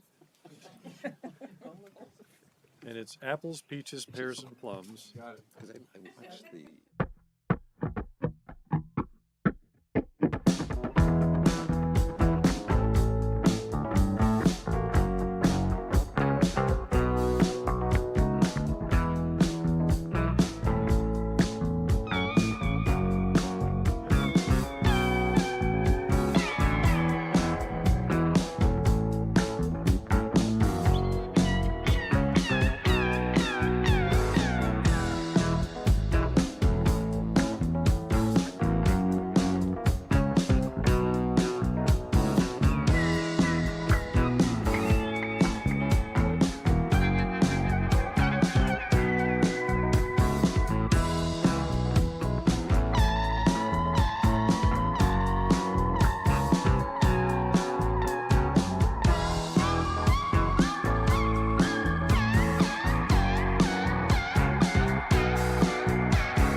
right, so we're trying to bring back the meeting now.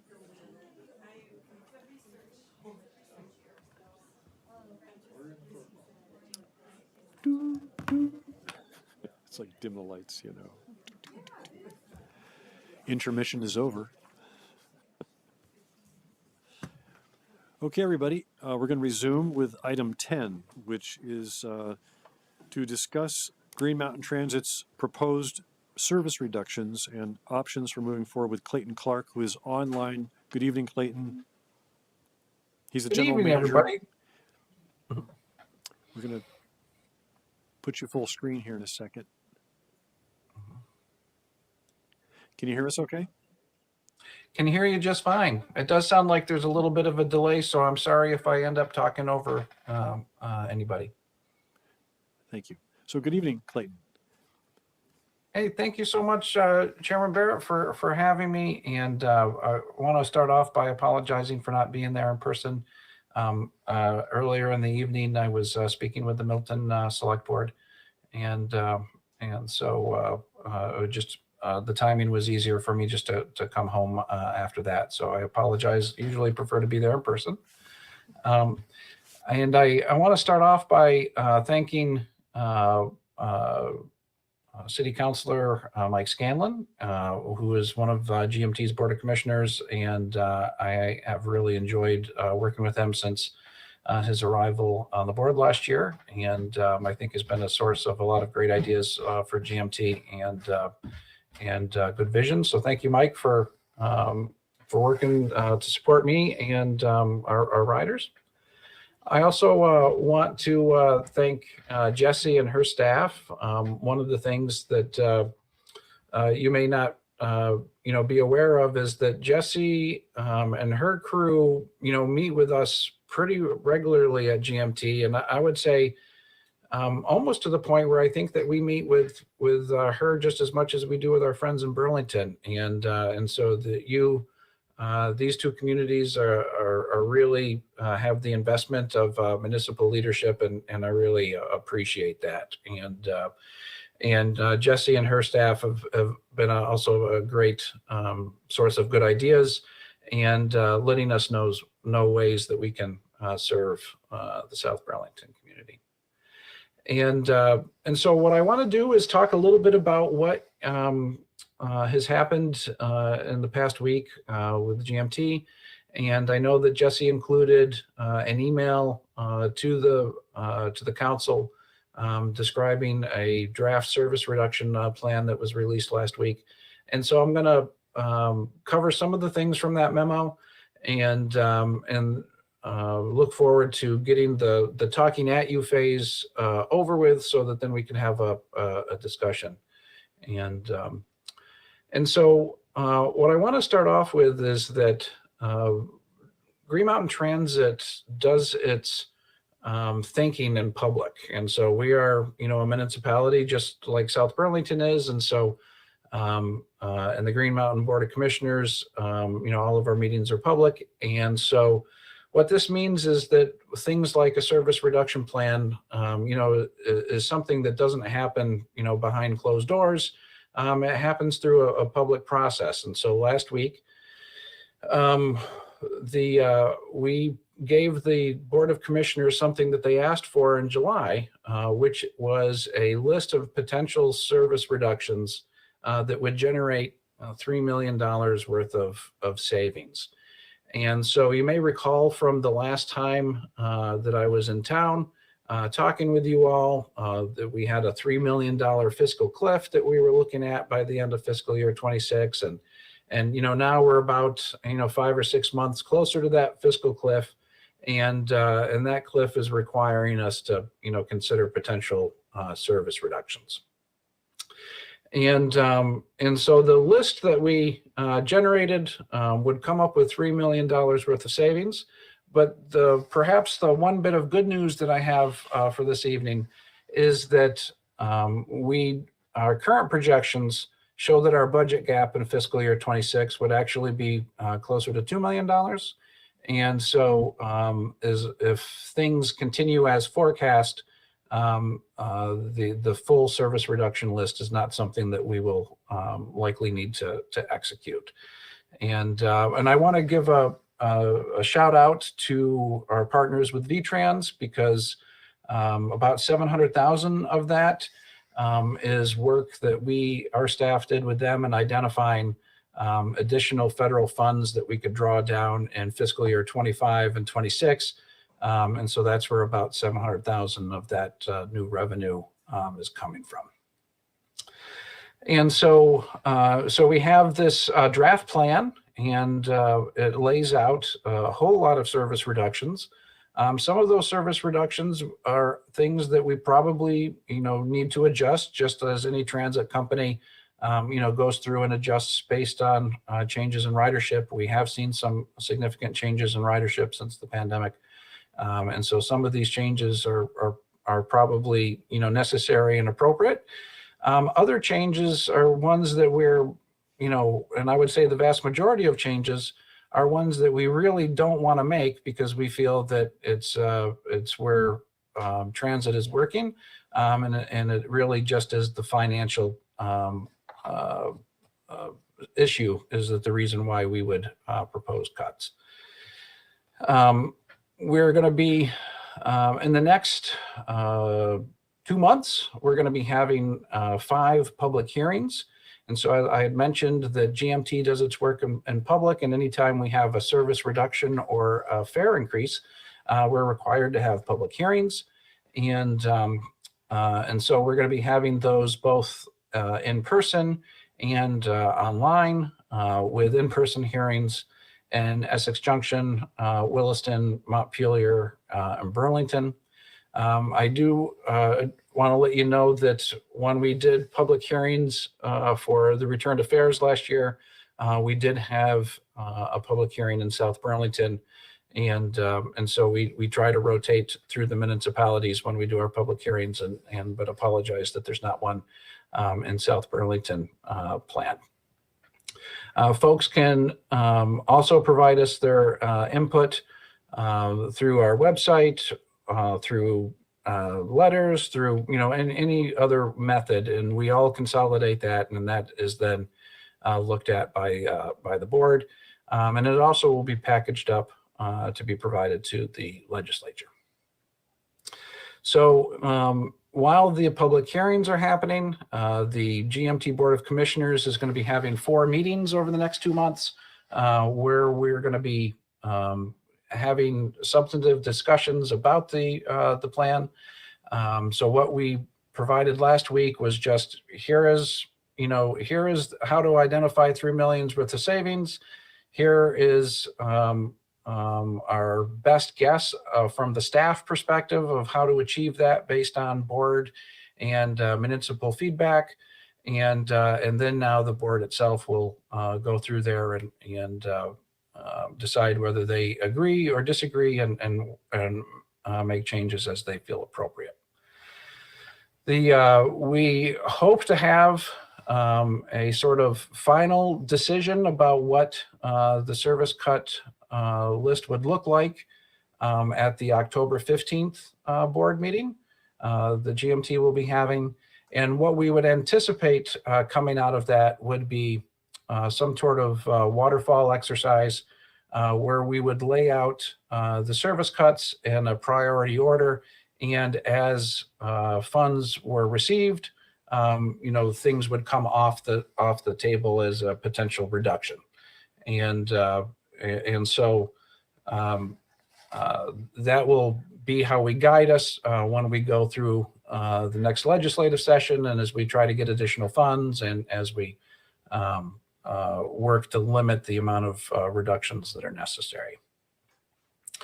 Broadly speaking, when you look at the phases of our service reduction, the first phase would happen in November and December, if approved. And that would primarily be focused on 2 areas. One would be Saturday service. We're choosing to focus early on Saturday service because it is one of our most expensive days to operate. because it is difficult to schedule folks on Saturdays. As you can imagine, much of our work on Saturdays is forced overtime, which is at a 2 times rate. And so not only do you have fewer folks riding, but it's also higher labor costs for that. And so we're looking to make some adjustments to Saturday service in November and December that would primarily be evening hours that would be reduced.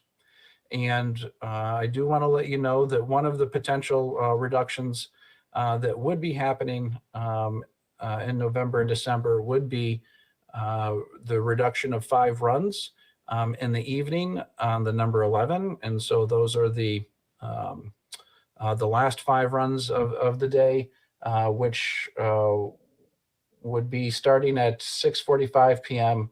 and then would be the first run cut, and 10:30 p.m. Would be the last run cut. We anticipate that on those 5 runs, they each average about 10 riders per round trip. So you can see that it's not a very high ridership routes and on Saturday evenings, and hence one of the reasons why it's being considered. Another item that we're looking in at November and December would not impact South Burlington directly, and then that is that we're looking to suspend the Jeffersonville commuter. That's a service that runs from Jeffersonville to the downtown transit center, and we've identified that because it has the highest cost per rider in our urban area. It costs GMT about $63 per rider to do that service, and hence why we wanted to potentially reduce it sooner than later. Looking to January, one of the items that we're recommending is that we increase the fare for ADA service from $3 to $4. Folks may recall from previous discussions that the ADA service is performed by SSTA for GMT on our behalf. We have a contract with them, and this provides transportation services for folks who are unable to use fixed route transit due to a disability. And when we returned to fares earlier in the year, we had originally proposed going to a $4 fare for ADA service, and that is a door-to-door service. And we received feedback from SSTA indicating that they thought going from 0 fare, which there was no charge when we were 0 fare, to $4 was too much of a jump to make all at once. We compromised and went to $3, and now we would like to increase that to the $4. Looking further ahead to February and March, the changes that we are going to be recommending are entirely focused on the link and commuter routes, none of which would have a direct impact on South Burlington. And this primarily has to deal with pushing some of our urban service to our rural network. And so you may have heard me talk in the past about GMT really being sort of 2 separate transit agencies with a rural and an urban component. And what we would like to do is to shift some of the link service to our rural counterpart, and there would be potentially some reductions in link service, both, or I think primarily in Montpelier. I don't think that we would have any reductions in the St. Albans link, but that still potentially could be discussed. And then the bulk of the cuts would happen next June. And the bulk of the cuts that we really, don't see as smart business decisions, but are just, hey, we need to, cut service to reduce our costs, would happen in June of 2025. This was by design because it will be after the end of the legislative session. It gives our legislators an opportunity to see exactly what would happen without intervention. We have received some feedback from legislators since last week indicating an interest in the topic and wanting to discuss this. And so I think that on the one hand, I don't want to sound like we are just going to be putting all of these decisions on the legislature to make a decision about funding levels, but certainly, we will be, making sure that they understand that continuing at the current levels, will have these consequences and what that impact would be for our riders. And so looking at the June reductions is where we're going to see the biggest impact to South Burlington. And what we would potentially see happening in June if we had to do all of the service cuts. Again, we think that we're only going to need 2 million of them. But if we had to do all of the service cuts, we would be eliminating the number 8, the number 10, and the number 11 routes in their entirety. And so the 8 is the city loop in Burlington that connects the old North End to downtown. The number 10 is the route connecting the Essex Experience to Walmart and Williston. And of course, the 11 is the airport run that comes from the downtown transit center through South Burlington and to the airport. I can tell you that both the 10 and the 11 have previously been identified by VTRANS as underperforming. And so even if that service is preserved, one of the things that is going to be clear is that we're going to need to make some modifications to it to address the concerns about the cost effectiveness of it. But we, especially I think in South Burlington, would also see this as an opportunity to perhaps make changes to the 11 so that it would both improve the cost effectiveness of the route, but potentially address some of South Burlington's longstanding transit desires, specifically improving access to the city center and making a connection from the city center Dorset Street corridor to the Route 7 South Burlington corridor. And so those are things that if we do end up getting some support for additional revenue, and we do not need to reduce or eliminate the 11, I do think that we would end up reimagining it in a way that would end up better serving the South Burlington community.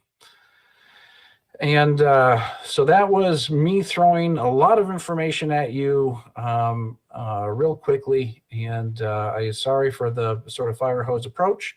And now would love to have a conversation with you all. I just want to, before doing so, something that I tried to emphasize with the media last week and will emphasize with you all is that this is very much an active process. And so any of your citizens, any counselors, anyone that has an opinion, highly recommend them engage in the process. One of the things I love about Vermont is it's still human scale, and individual folks that advocate for their communities can still be very effective. And so with that, I would love to answer questions that you all have and to have a discussion about what this means and how we can move forward together. Can I share a little about what staff's been working on, and then because I think that might inform some of the questions. Great. And Paul, can I ask you to come up and so as Clayton, thank you for that overview. And as Clayton says, we've been borrowing his team a lot in the last year or so to help us think through this reimagining and how we might enter this conversation knowing that this fiscal cliff was coming. I do also want to remind the council that this fiscal year we spend $654,000 on our dues to Green Mountain Transit, so it's quite a significant part of our budget and is foundational to meeting a lot of our vibrancy goals, a lot of our goals in the city plan, and a lot of our climate action plan goals. So as we've been having these conversations with Green Mountain Transit, we've really come to identify kind of 3 primary goals in the city, and you heard Clayton reflect these back. So they're getting out there. That is connecting our Shelburne Road corridor neighborhoods with city center and making South Burlington connectivity important, not just through Burlington. Ensuring we're serving Market Street, both up to the Hill and the institutions that are now lots of folks living here, are working at, or going to school at. And third is our partnership with our school district and trying to figure out routes that may get specifically high school and some middle school students onto public transportation the way they are in Burlington and many other metropolitan cities, to reduce that burden on our bus routes. So to that end, with city dollars, we contracted with VHB to do some data analysis on not only our current housing stock and where our students live, but also our projected growth housing stock, where we think folks are going to live over the next decade, and have some proposed solutions that Clayton and his team have reviewed with us, as well as the superintendent and her team as well.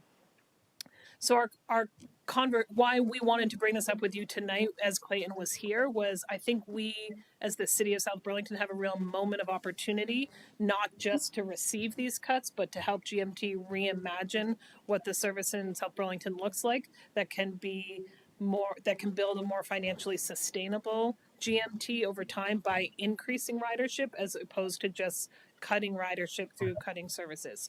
So Paul has up here, I believe, the GIS, some of the GIS findings, if you would like to go through that tonight, or you could have your own conversation, ask questions and whatnot, but we wanted to have the data ready if you wanted to review that as well. Thank you for letting me do that. Jesse, do you have a recommendation on how the number 11 may be reimagined, or is that a conversation to be had? I'd love to see that. I think from GMT's perspective, it's definitely a conversation to be had. I think that the ideas that that Jessie and her staff have come up with, they all make sense to us. They all are. It's not like they're coming out of from left field. I can tell you, just from a public perception perspective, I'm somewhat hesitant to be planning too much service improvements when other municipalities, one of our municipalities potentially would lose all of their service. And so I don't want to make it seem like we are, planning a bright future with other municipalities when we are not with some others. But I do think that the work that Jessie has done is well thought out, and I'm sure that we would probably borrow from it with some of our with our planning. Just to be real clear, it's not my thinking, it's Paul and Alana's and VHB's thinking and Erica's thinking. I just have the pleasure of working with the staff. Yes. So Clayton, I have some questions. Last time you were before us, you showed some ridership graphs, and they were sort of, they spiked back and forth. And I think it was because you said that, you didn't have really accurate counts on ridership because the driver sometime would be counting. But then you were talking about a new payment system that would give you better data. Are these Yes. most recent, in the forecasts of ridership costs? Are those based on more accurate ridership numbers in the last 6 months? They are not. And that's a great question. The sheet that lists all of the specific reductions has the financial impact and the estimated ride impacts using the last year that we have full data, which is fiscal year 23. And we'll be wrapping up our fiscal year 24 data in the next couple months. The new data that we're getting from our fare system that started on May 20th will be much better. The thing that's a bit of a challenge with that is that we started on May 20th, just the week after most of the colleges let out. And then, of course, a few weeks later, schools let out. And we see a big dip in ridership every summer. and we saw that again this year. And so it's really this, with schools returning now, we're going to start to get our first look at what that data is showing us. I am happy to report that even though, the data that we have is just from the summer, that it appears that we're meeting our revenue projections for the fairs. And so that was a concern that I had, that if we did not meet those projections, that our hole would be bigger than we were projecting. But so far, we've been hitting those targets, and hopefully that means that our ridership is has not been decreased significantly because of the return to fairs. Council, have other questions? Yeah, I mean, I would love to see a little bit on, just beginning to think about reimagining the number 11. So.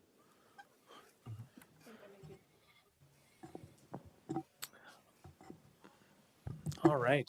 Well, thanks everybody. Paul Connor, Director of Planning and Zoning. As Jesse said, this is collaborative work with Erica over in Public Works and Alana, our Community Development Director, and the bulk of the work was done with the folks from VHB, who did some great work for us this summer. I'm going to run quickly through some of the analysis components, and then I'll show where they came up with some ideas from that analysis. So what you see on the screen right now are the three main routes that go through South Burlington. The red one going left to right and right to left is the Williston Road loop route. The purple one is the 11 that serves Kennedy Drive, the airport, Heinsberg Road, and then Dorset Street, and then becomes the College Street shuttle in Burlington after going to the hospital. And the light blue one is the Shelburne Road corridor. So I'm going to leave those on for the moment as just a frame of reference. But just sort of quickly, we asked VHB to do an analysis that is data-driven of where are our current and our future users in lots of different categories. And so just a couple of these as a sampling. What you see up on the screen here is a relative density of housing. And so the darker the blue, the more housing in a given spot. So this is using all of our historic data about where housing exists. Not surprisingly, a lot of it exists along the Kennedy Drive corridor, Dorset Street, Quarry Hill Road, and then Farrell Street up here, and the Shelburne Road corridor. We use the same information, as Jesse said, to also look towards the future. And so as we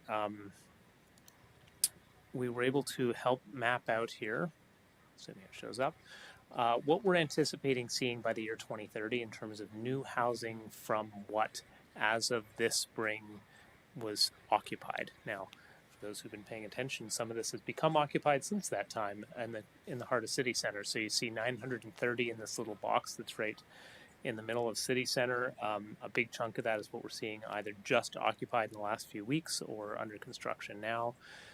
That's the biggest single change that we're going to be seeing for a little while, and that is at the scale that it may drive ridership in a lot of ways.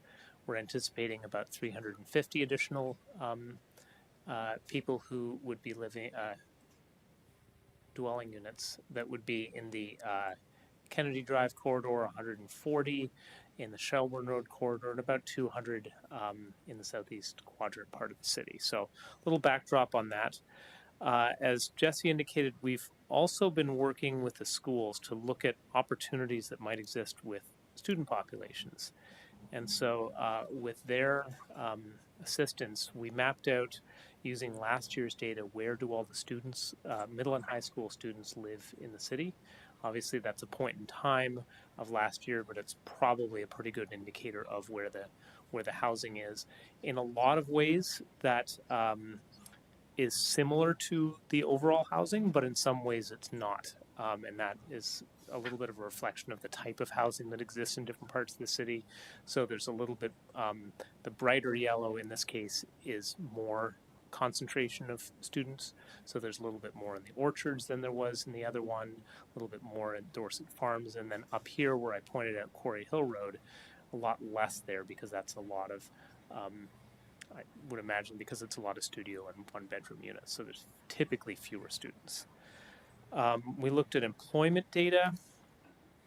which is not quite as strong in terms of just the data sources.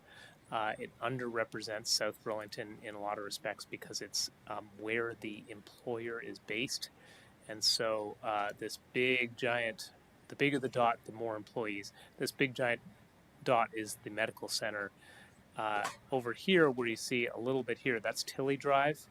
Everybody who works for the hospital on Tilly Drive is shown as being at the main hospital there. So it's not totally showing the depth of employment in our area, but it is showing where the corridors of employment are along Shelburne Road, Williston Road, and a little bit in Tech Park, and then obviously over in Williston there. With all of this information, and the other piece that we looked at importantly are what are some of the core destinations in our community, and each of these little symbols means something a little bit different in terms of whether it's a grocery store or a medical facility, a park, and so looking at proximity to all this. The folks at VHB took all of this information and started to map using best practices with transit of what kinds of routing would potentially reach the most number of people. And I'm sure that our friends at Green Mountain Transit, who are more expert in this, would highlight that the level of service, the frequency of service are major factors in this. We didn't control for that in here. We just talked about areas that are or are not proximate to transit.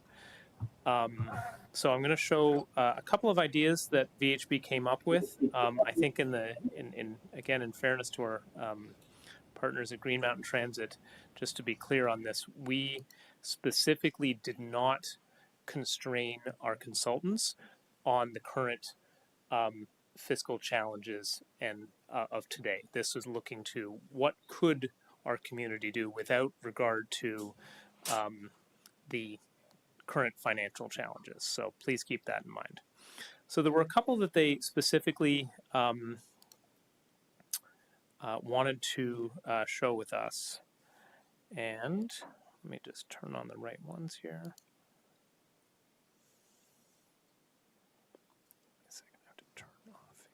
Paul, can you highlight specifically the two routes that were? Yes, absolutely. Those are the two I'm going to speak about. I just wanted to turn off existing stuff so that we're not getting, there we go. So the two that we are discussing is this would be a reimagined version of the Williston Road route. So currently it goes down Williston Road. Sorry for the gray, very, very white map in the back there, but this little loop goes to the U-Mall today. There, the current one is showing up, the bright red there. Currently goes to the U-Mall, then back along Williston Road all the way out into Williston and back. So a slight reimagining of that route would be to remove the segment between Dorset Street and Heinsberg Road on Williston Road and instead bring that right down Market Street. Additionally, knowing that service, if the 11 is removed, would no longer serve the airport, one option could be to have a leg that goes up to the airport. And with this routing being right at the corner of Dorset Street and Market Street, it could either go into the U-Mall or just take an immediate right turn, so in terms of timing. The other one that represents looking at some new areas would be looking at, come on, where'd it go? A new route that instead of the 11 that loops from the hospital down Dorset Street and then around Kennedy Drive to the airport would be about connecting Shelburne Road corridor to City Center and Williston Road. So this would, in some form, serve, start, let's say, in the Eastwoods neighborhood, around where the Shaws is, could either go down and out around Farrell Street itself, or could do a loop of Farrell Street and Swift Street. Pick up the housing and that is right there, as well as any riders who are on the Shelburne Road route. Go up Swift Street, connect to Veterans Memorial Park, therefore providing service to our largest park for the first time, up Dorset Street, past the high school and the middle school, past the medical facilities that exist along there, and then could either go down Market Street and then loop back, or could go straight up to Dorset Street and to the medical center and then join the College Street shuttle.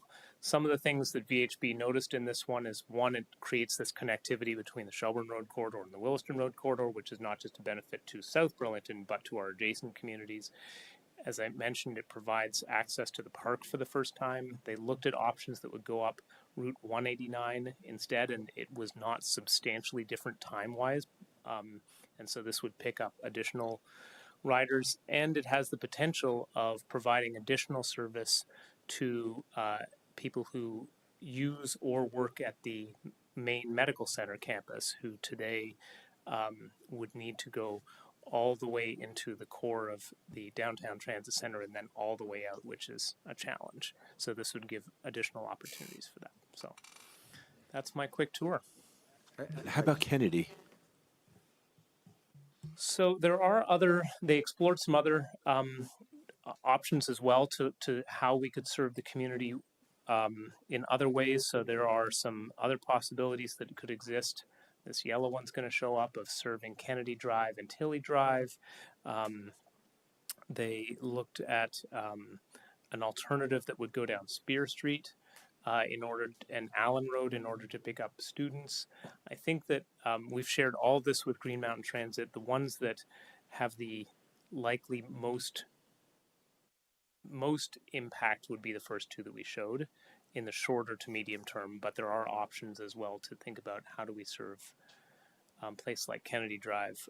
One thing that is interesting and really gets into frequency of service and direct access is that while I mentioned earlier that the Kennedy Drive is home to a large density of housing, it's also one of the lowest riderships currently.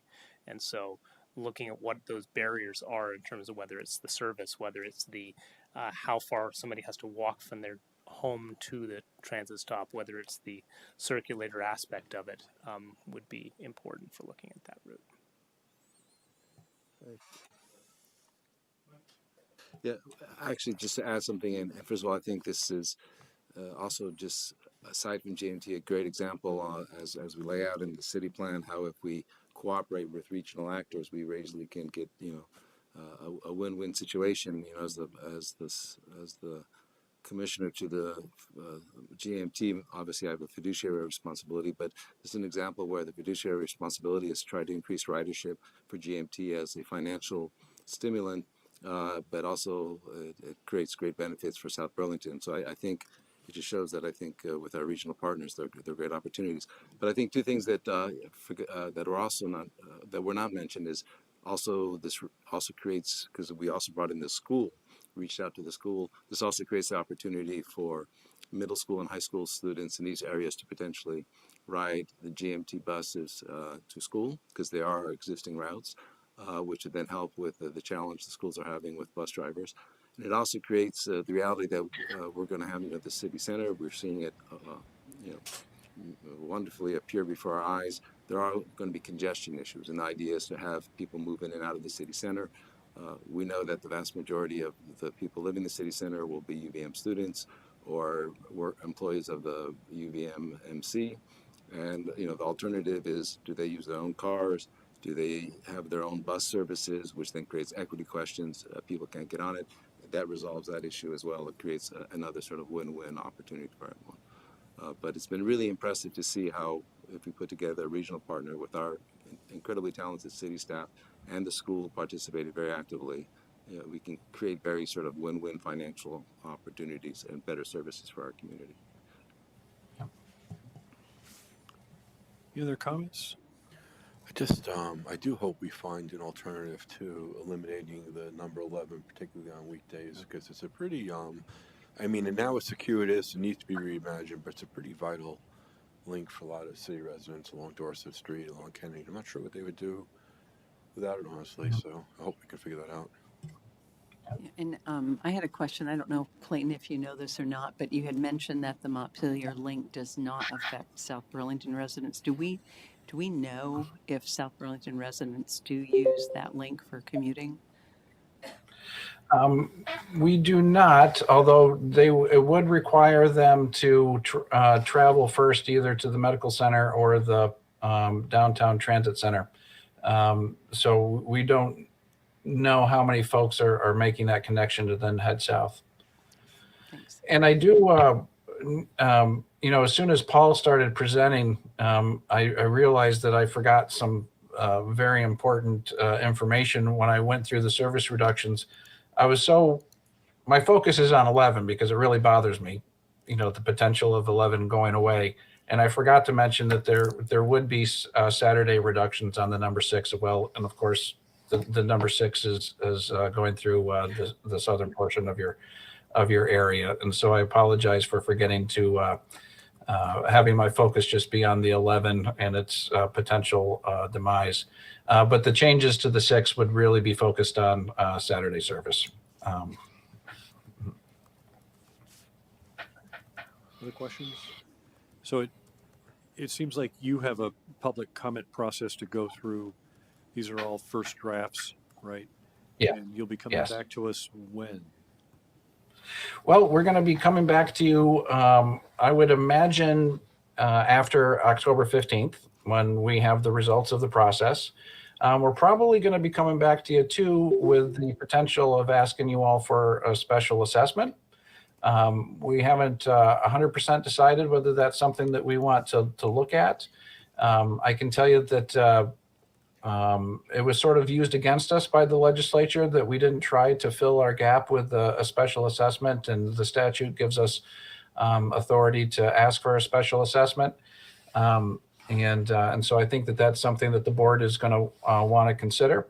I can tell you, I'm going to recommend that we look at a special assessment, knowing that I think that the likelihood of it passing would be very challenging because under our statute, every single municipality in our urban area would be required to vote yes, that they want to give us more money. And I think that that's, it's not very clear to me that would be the outcome. And also, I don't think that it affects the systemic issue. Again, it would just be more, one-time funds. And so obviously it would have a limited long-term impact.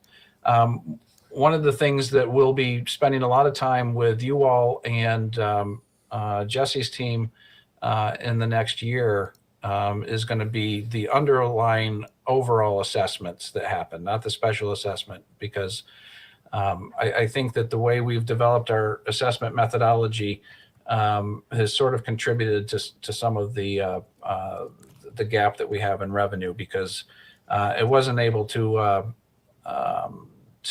change and adapt as costs, increased higher than revenues. But that's something that will be a longer term discussion to help us get back to being more financially stable or sustainable.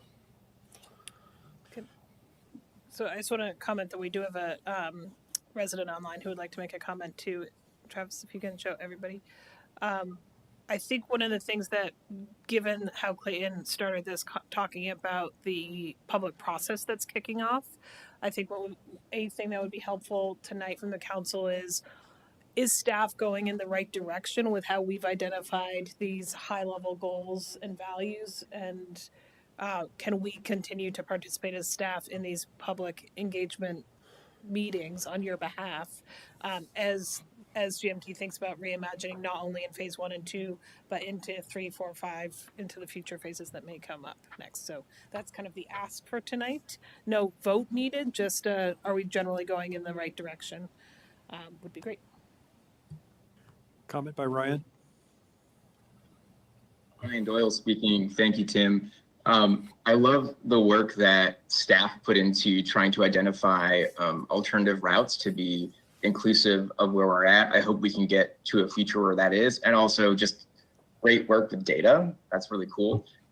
As somebody who doesn't ride the bus often, but when I do, it is bus 11, and it is popular at certain times of the day, sometimes so much that the people waiting to get on the bus actually block the bike path sidewalk, especially on the side of the road near Trader Joe's.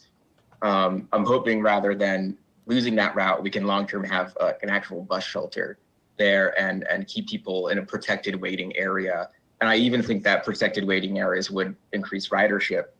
The main thing I want to draw your attention to is actually at a previous meeting when Helen was talking about the airport revenue. She mentioned that airport parking revenue is fantastic for the airport right now. And I'm not surprised because that's the profit model of most airports in the United States, is to make as much money off of parking rather than the flights and other things. And so we have this opposing value where the airport wants to drive as much traffic to their parking garage as possible, and Green Mountain Transit would like to drive more people onto the bus, and Greener Future would want to drive more people onto the bus. So that's something to think about in some of the interactions that occur between all of these different transportation boards that we have members on. There isn't super recent data for the stretch of Airport Parkway between the entrance and exit. It's a few years old, but if that is current, then it means about 4,000 to 5,000 vehicles per day are going to the airport, just going to it and leaving it. So whether they're parking or just driving and driving away, that's a lot of traffic that's skirting around and then through the Chamberlain neighborhood, and also very adjacent to transit routes. In any way that we can help promote and capture that traffic more onto transit is a win-win for literally everyone, except for the airport parking revenue. But just so y'all are aware and keep that in mind as we move forward. Thank you. Thank you, Ryan. Maybe Burlington would like to take some of that parking profit and plow it back into a new assessment for GMT. I wouldn't argue. I have one quick comment. Another? Yeah. Okay, go ahead. Yeah, just a quick comment. Clayton, you mentioned that some legislators had approached you about what was going on, and I think that might be something we should think about, is making sure as our recommendations develop through city staff and all the studies that are being done between school and the very data-driven analyses done here, that we are getting that information in front of our local legislators before that session starts.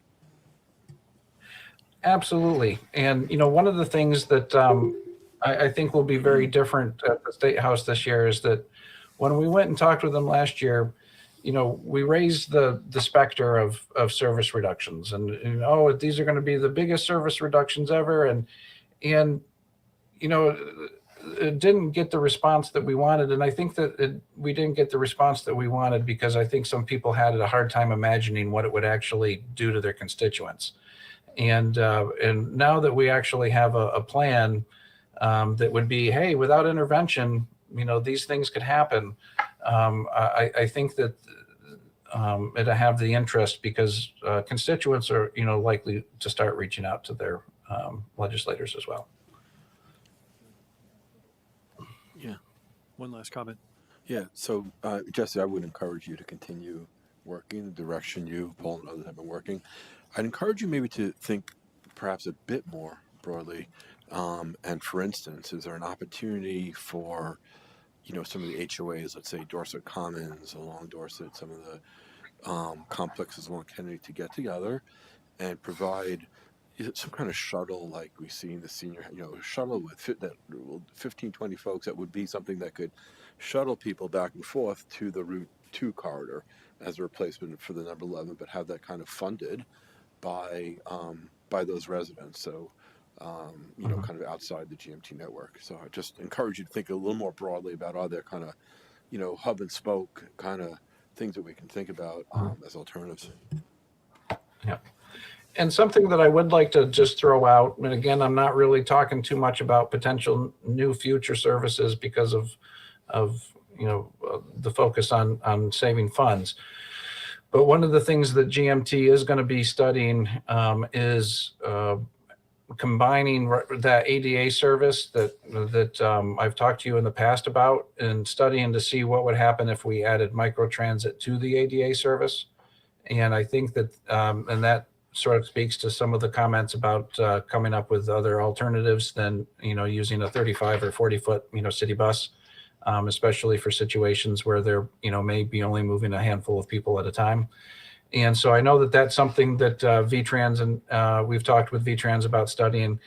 And my hope would be that in the future, that the needs for the airport may be better met through microtransit, just because of the timing of flights, both in and out, and the timing of people getting to the airport at the beginning and the end of the day to work there. It's going to be really hard for public transit to be financially viable, and moving people that early or late. So we're behind our schedule right now. So thanks for your input and thanks for the report, Clayton. Do you have anything else you want to add? Oh, I couldn't see your hand. Come on up for a quick comment. Yeah, I know you're a bus rider, and this is bad news for you about the cuts. Well, I can go on the Identify Liston yourself, Road. please. Yes, Megan Emery, and I am a frequent user of the number 11 bus, but also the number 2. I just wanted to say that when I do take the number 11 bus, there are sometimes students that go to the high school on that number 11 bus. So I just wanted to put that all on people's radar as well. I know that the schools are canceling 2 buses per day, and that they have encouraged people to think about alternative ridership on GMT buses. Now, the schedule isn't ideal, but it is just something to keep in mind. Yes. Thanks. Thanks. I did hear a rumor that the district did have a large number of applicants for bus driver positions recently, like a very large number, but I haven't heard anything since. So. Okay. Yeah, Well, I know that the news about the pay rates for South Burlington bus drivers got the attention of every transit agency in the state. I'm hoping it didn't steal any of your drivers. Not yet. Not yet. It's only twice a day though, weekdays. Yeah. Which is not weekends unless it's a track meet, right, or other sport, right? Yeah. Good. Well, we look forward to seeing you next time, Clayton. Mm-hmm. Thank you so much. Thank you very much. Thank you for your hard work. Thanks, Paul. Yep. Okay, we're going to move on to item 11, which is receive and approve the FY26 budget schedule. Is it that time already of the year? Wow. Did we just do this like not too long? Martha's in her favorite time of year where she's working in 3 fiscal years. She's Nice. closing out FY24, administering FY25, planning FY26, and audits start in a month. And this item features Martha Machar, Finance Director. Good evening. Good evening, Martha Machar. I just realized going through my memo to you that I say that the proposed schedule is as last year, just mirrored last year, and realized that 60% of the city council body is brand new this year. So if you have questions, I would be happy to answer them. But what we have proposed to you is the process that we will be following as we develop our FY26 budget. And last year, instead of each department presenting here, held a budget retreat, which was half a day with the city council, and the department head presented their budget to the city council. And city manager at the beginning, before that day, actually presented the whole budget, with an overview of the whole budget to the city council and the residents and the community. So that will still happen again this year. And then we are proposing the budget retreat day. And new this year, we haven't done it before, is a proposed date where there will be a listening session. The residents and the communities are welcome to provide the council and the city leadership what they see as the priorities that needs to be considered in FY26 budget. And so the budget retreat is being proposed for December 12th. So that is for the city council to see if you are available that day and if it works for you. It works for us, and we hope that it will work for you. And for the public hearing, if you look in the budget, we are proposing it to January 13th. Generally, it has been held the second council meeting, and this year, second council meeting in January does not allow us to meet the 45 days before the budget vote. And so we are proposing it either the council move the January 21st council meeting to January 13 or hold a special meeting on the 13th. So that is for the council to consider. Otherwise, those are the three items that I wanted to highlight. Are there any just like big changes from last year's schedule? Not really, other than those dates and that one additional day for the listening session.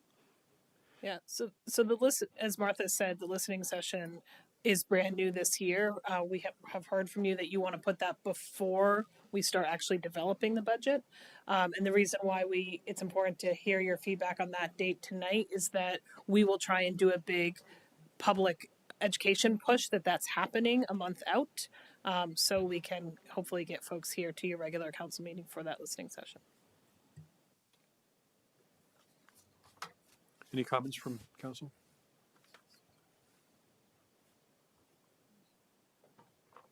Sorry, what date is the proposed listening session? October 7th, it's a regular council meeting night. One quick comment. I think when there's a listening session in the absence of actual numbers to react to, it's helpful to understand what the assumptions are going into that. So I would just encourage, as you think about that public session, that kind of have as much assumptions outlined for the community to respond to, like fully burdened for all staff, things like that. So in your next, during your next council meeting, we are going to do a projection of what we think, where we are, especially with the budget item that we know, like the CBS and insurance costs, the fixed costs generally. So we'll bring that here. So if there's no other discussion, I would consider a motion to approve this FY26 budget schedule. So moved. Or seconded. We have a motion and a second. Any discussion? All those in favor say aye. Aye. Aye. It's unanimous. Thank you. Thank you very much. Thanks, Martha. Look forward to the next time we see you. And that brings us to item 12, which is consider action related to the negotiation or securing of real estate purchase or lease options, and specifically the Long property, and this is at council request. So we have an item A, which is consider entering into executive session for the purpose of discussing this, and I would like to do that first, and then we can have some information shared there, and then we're going to come back into public session and receive public comment. So do we have a motion? So you want the motion to have the executive, and who do you want to invite in? Yeah, I mean, do we have the Here, list? why don't you? Just so you're clear. So you want me to read the motion? Go for it. Okay. So I move that the council enter into an executive session for the purpose of discussing the negotiation or securing a real estate purchase or lease options relating to the Long property, inviting in Jesse Baker, Steve Locke, Paul Connor, Erica Quallen, Colin McNeil, Roseanne Greco, Alan Strong, Janet, and Tom Belovance. So we're going to go to the senior center? No, we'll go to the library boardroom. Okay. So I have a motion. Second. We have a motion and a second. Any other discussion? Yes, please. Sure. So before we enter into an executive session, I just want to address a question that arose in my mind when Councilor Scanlon recused himself from voting on the Wheeler Park conservation easement. So I own a 10-acre parcel that abuts my house, that also abuts the Longview property. I purchased that parcel a few years back with intent to conserve it. And the question is whether ownership of that parcel, or my home, it's about 1,000 feet from the back of the Longview property line, presents me with a conflict of interest in participating in decisions that we're about to potentially make. I want to let the public know that after giving a lot of thought, I'm very comfortable that it does not. First, I don't believe that if the city were to engage in a transaction of the kind discussed, that it would have any impact on the value of surrounding properties, including mine. In fact, the thought that it could never really occurred to me until discussion around recusal of Wheeler a few weeks ago. If someone has a financial stake in an outcome, they usually know it. Most of the parcels are already designated for natural resource protection. If the city were to purchase some of the parcel, we'd just be ensuring that this protection would not be altered in the future by regulatory change. Nothing would actually change on the ground. The purchase, if it goes through, would produce a public amenity, provide more access to the public. If anything, providing that public access could, in someone's mind, result in a loss of privacy, which could conceivably be a diminution in value. Even if there would be some financial impact, the impact to me would be no different than the impact to many, many other neighbors that are closer, or at least as close to this parcel, including homes in South Village and South Point. And under our policies, and it makes sense, a conflict doesn't arise when a public officer has an interest in the outcome of a matter that's no greater than that of other persons generally affected by the outcome. It would really be no different than the city deciding to construct a shared use path or pave a road in front of a councilor's home. So, in good conscience, I'm very comfortable that I'm able to act fairly, objectively, and in the public interest in this matter. Thank you. We have a motion and a second. Any other discussion? All those in favor say aye. Aye. Aye. It's unanimous. Okay, we will disappear and come back.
Okay, we're back from executive session. We're still on item 12, which is consider action related to negotiation for the Long property.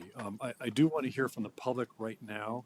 So if you'd like to come up to the mic and talk to us, that'd be great with your opinions on this possible deal. And if you want to make a line or just raise your hand when you want to come up, that's great. And also, if you're online, signal that you want to speak as well. So it looks like Michael really wants to speak first. So since it's really late, and I think a lot of people here probably feel the same way, if you could just try to keep your comments as brief as possible. They will be One brief. second, Michael.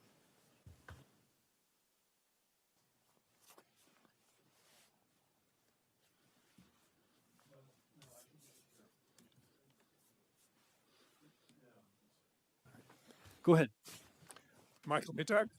I'm a 23-year resident of South Burlington, and I live just on Swift Street. Is your mic on? My mic is on, but I'll make it a bit thanks. closer. How about that? You've already received a lot of detail from Roseanne Greco about this proposal, so I won't repeat much of it. But I'd like to say that the proposal is exactly what the voters had in mind when they established this open space fund back many years ago. This is just the kind of project that they had in mind. It's also one of those all too rare occasions when we have a private-public partnership that will both conserve land and provide much-needed affordable housing, 16 units, I believe it is. Much of this land to be conserved is a valuable and irreplaceable Class 2 wetland. Covers a good chunk of this land, as well as a part of the most important and biggest habitat block and wildlife corridor in South Burlington. Other benefits for the community are the alignment with the City Plan 2024, very closely aligned, many goals, and alignment in many ways with the Climate Action Plan. So, to me, it seems like a slam dunk. It's the perfect kind of project. Kills many birds with one stone. And I hope that the council and your partners will approve this plan. Thank you. Thank you, Michael. Who's next? Come on down. You may. And just please identify yourself first and make sure the green light is on. And it is 7 before 11, just so you know. Okay. I'm Sandy Julie, and I'm a 50-plus year resident of the city. I live on East Terrace. Just before I give my comments, I would request that no action be taken tonight. I don't know if there's a requirement.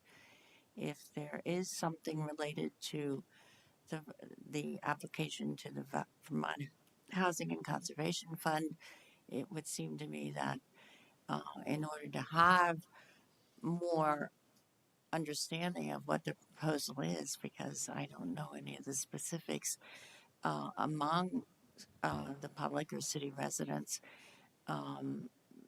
we need more time. And I think the land trust could speak with the Vermont Housing and Conservation Fund, and this, if there's some desire to have an action for the October 2nd meeting, then say you need more time, and it could be dealt with at the December 13th meeting of the Vermont Housing and Conservation Fund Board. So that's just a preliminary about the timing of any decision on this matter. And these are my comments. I oppose using open space funds or any public funds to purchase the lawn property owned by the Northeast Agricultural Trust because use of these funds for this purpose is in direct conflict with a key principle in City Plan 2024. That principle is, quote, inclusive, fair, and justice, unquote. It reads as follows. Inclusive, fair, and just, be equity-oriented, transparent, equitable, and fiscally responsible in governance. Support high quality of life, community belonging, public safety, housing, affordability, and education for all people of varying incomes, lifestyles, and stages of life, unquote. Paragraph 3 of the city plan's introduction states the importance of inclusivity and equity as follows. Quote, the plan places greater emphasis on inclusivity and equity throughout, including governance structures, through how we undertake daily decision making, unquote. Since its establishment in March 2000, open space dollars have supported the purchase of 7 parcels. More than 4.1 million have been invested through these purchases, enabling the conservation of 626 acres. All 7 parcels purchased are located in the southeast quadrant. Note that the Open Space Fund is supported by all city taxpayers. Thus, since 2005, when the first funds were expended, to the present, residents of the southeast quadrant have benefited disproportionately from the city's use of the Open Space Fund. If non-SEQ areas of the city included quantities of city-owned land dedicated to passive or active recreation, comparable to the quantity available to Southeast Quadrant residents, the continued practice of using open space funds to purchase Southeast Quadrant land might be defensible. This is not the case. Moreover, there is no reason to believe that Southeast Quadrant residents' quality of life will be diminished by a city council decision not to invest open space funds in the purchase of the long/need property.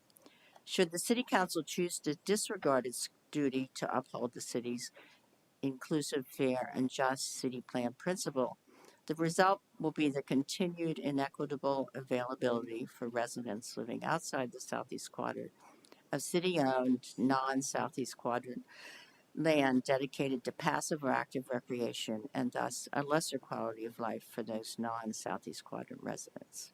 In addition, should the City Council choose to disregard its duty to uphold this principle, over time, the amount of non-Southeast Quadrant land available to purchase for passive or active recreational use will likely decrease and its price increase.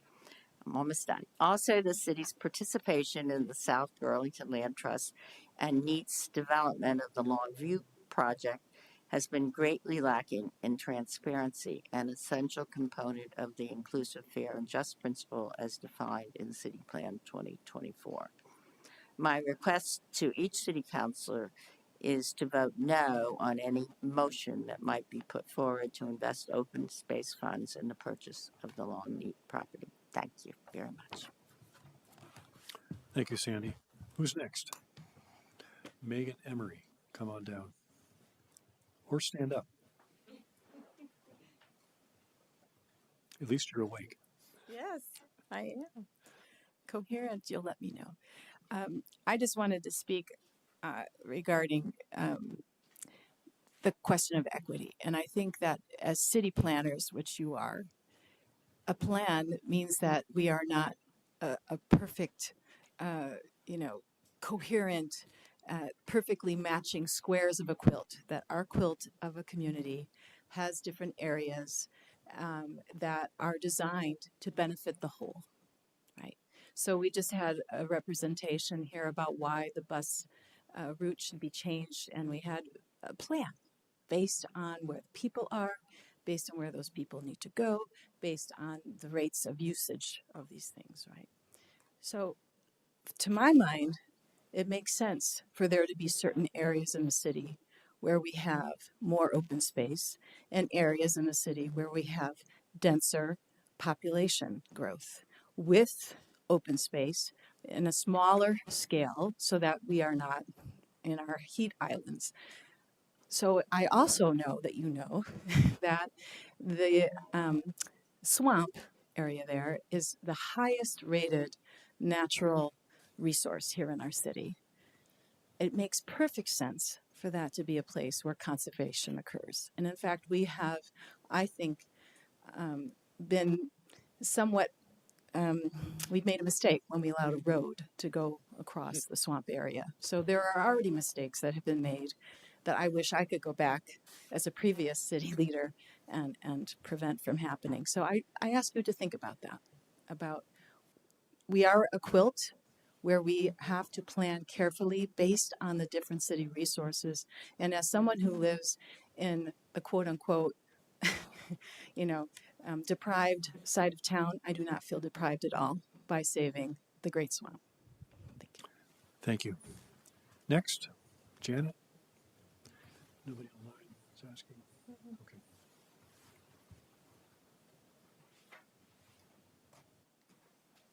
Thank you, Janet Bellavance. And I'd like to read a letter from David Mullen. Dear Chair Barrett and City Councilors, I am writing in support of the Long Property Land Conservation and Affordable Housing proposal. Green Mountain Habitat for Humanity has been building affordable homeownership housing for 40 years in northwestern Vermont. The Long property represents a unique opportunity to combine land conservation and affordable homeownership housing. Our goal would be to build 16 units of quality affordable housing for local families earning between 60% and 80% of the area median income. This would enable families like those that work in the schools, the fire department, the hospital, and local small businesses to be able to afford to live in the city they work in. The proximity to walking trails, schools, grocery stores, and healthcare facilities will make this housing ideal. This unique opportunity to combine conserving open space and the creation of energy-efficient, affordable homeownership close to the city center should not be overlooked. The 16 units of Habitat-built affordable housing will remain perpetually affordable through the deed covenants. Supporting this proposal is not a short-term, temporary fix. Supporting this proposal will provide affordable homeownership and preserve open space for generations to come. I hope you will help support and seize this opportunity for South Burlington families. Sincerely, David Mullen, CEO, Green Mountain Habitat, and he asked me to read this tonight. So thank you. Great, thank you. I will also note that we received at least 10 emails from people in support of the project. I'm not going to go through and name all the people that sent them, but I think the councilors all agree it was at least 10. So anybody else want to speak on this? Nobody online? Come on down. Last chance. Because we have another executive session after this.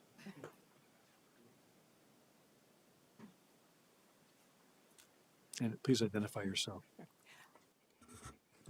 Hi, my name is Amanda Hannaford, and I am a South Burlington resident for not nearly as long as the people who've spoken before. And instead of reading what I was going to say, I would just like to thank you for your work and ask that you support this project. And I would like to second what Michael and Megan and Janet said. Thank you. Anybody else? I think that's it. What? Oh, Ryan Doyle, online. Got to get the last word in. Always. Yeah. I'm really concerned about the process for this and some of the reasons that are being given. Obviously, wetlands are already protected. That's not really the issue at stake here, right? And the other thing to consider is that while you can go into executive session to discuss negotiations for property, to have something come up as a surprise is a little unsettling. At any point, this could have been in the public conversation that this was an interest. The last time this did come up, the public was reassured that we would not be in this place in the future. So that's also an issue. And also the Andrew's admittance of conflict of interest was very incomplete. If you read your ethics policy, section 4A, C and D applied to Andrew, but he didn't really address those and really should not have been a part of the discussions at the council level, nor should he be voting on this issue. And that's another really big concern about the process here. Michael mentioned something about 16 homes. I don't see anywhere in the council packet where there's talk of 16 homes. Actually, the council packet doesn't really tell us what the proposal is. So that's a little confusing also as a member of the public, wondering what we're actually supposed to be discussing right now. Thank you, Ryan. So I'm going to ask the city manager to describe what the next steps are. Everybody good? All right. Oh, Bob. Hi, Bob. Yeah, sorry, this Can this you is a make it little quick? late, but it's going to be very quick in the sense that I have no idea what I would be commenting on, so it makes it very hard to comment. I think that, as Ryan said, this process has been mishandled throughout. But that said, I will hear what you've already decided, since there's been no real public input except from one side. I would have loved to have seen the Parks and Rec or the Recreation and Parks Master Plan to understand what all the other needs are within the whole city before making this decision with no public discussion. Thank you. Thank you, Bob. Nobody else? All right. So upon hearing this public comment and at the direction of the council, where we are is, or where the council is that there is agreement that this project meets a lot of shared goals in the community: conservation of valuable land, affordable housing, and public use of conserved area. And they are prepared to support it. But it is not ripe for a letter of intent or a purchase and sale agreement. That there are key pieces of information, including more public process that needs to be had to get there. So the next step is to capture this moment of opportunity and make sure we don't lose this moment. That tomorrow morning I will do my best to have a conversation with VHCB and share the council's intention. I will then draft an enhanced letter of support based on what the council previously passed in February and outlining the things the council is ready to commit to if certain criteria are met. If VHCB is open to accepting that on Tuesday morning, we will have a special council meeting on Monday night where that letter is shared with the community in advance. The community has an opportunity to see what the deal is and provide comment. If they are not willing to accept that on Tuesday morning and are going to hold to what we perceive to be a Friday morning or Friday deadline, we will have a special council meeting, an emergency special council meeting on Friday morning, where we will also do our best to share a draft letter, enhanced letter of support that outlines what the city is prepared to commit to with contingencies. That's where the direction I've received from council and what we will as staff do our best to execute in the next couple of business hours. Did I miss anything big? No, I don't think so. That was very, yeah, thank you for that. Appreciate it. So I hope that answers some questions. It delays things a little bit, but it provides, I think, a signal that you wanted from the council at this point in time. And we're going to wait and hear back from Jessie after she has that conversation. So thank you all for sticking around this late. And we're going to move on to the next item now. Thank you very much. Item 13, other business. Is there any other business? Good. Somebody should have other business, but they don't. Okay. We're now going to go to item 14, which is consider entering into executive session for the purposes of discussing the negotiation or securing a real estate purchase or lease options, and specifically the Ruggiero land exchange. 1 VSA 313A2. So we need a motion for that. Who has that? I move that the council enter an executive session for purpose of discussion negotiations securing of real estate purchase or lease options relating to the Rigorio Land Exchange. Invite Jesse Baker, Steve Locke, Paul Connor, Erica Quallen, Colin McNeil into executive session. Second. We have a motion and a second. Any discussion? All those in favor say aye. Aye. Aye. And so we are now going to go into executive session and shut off everybody on the TV.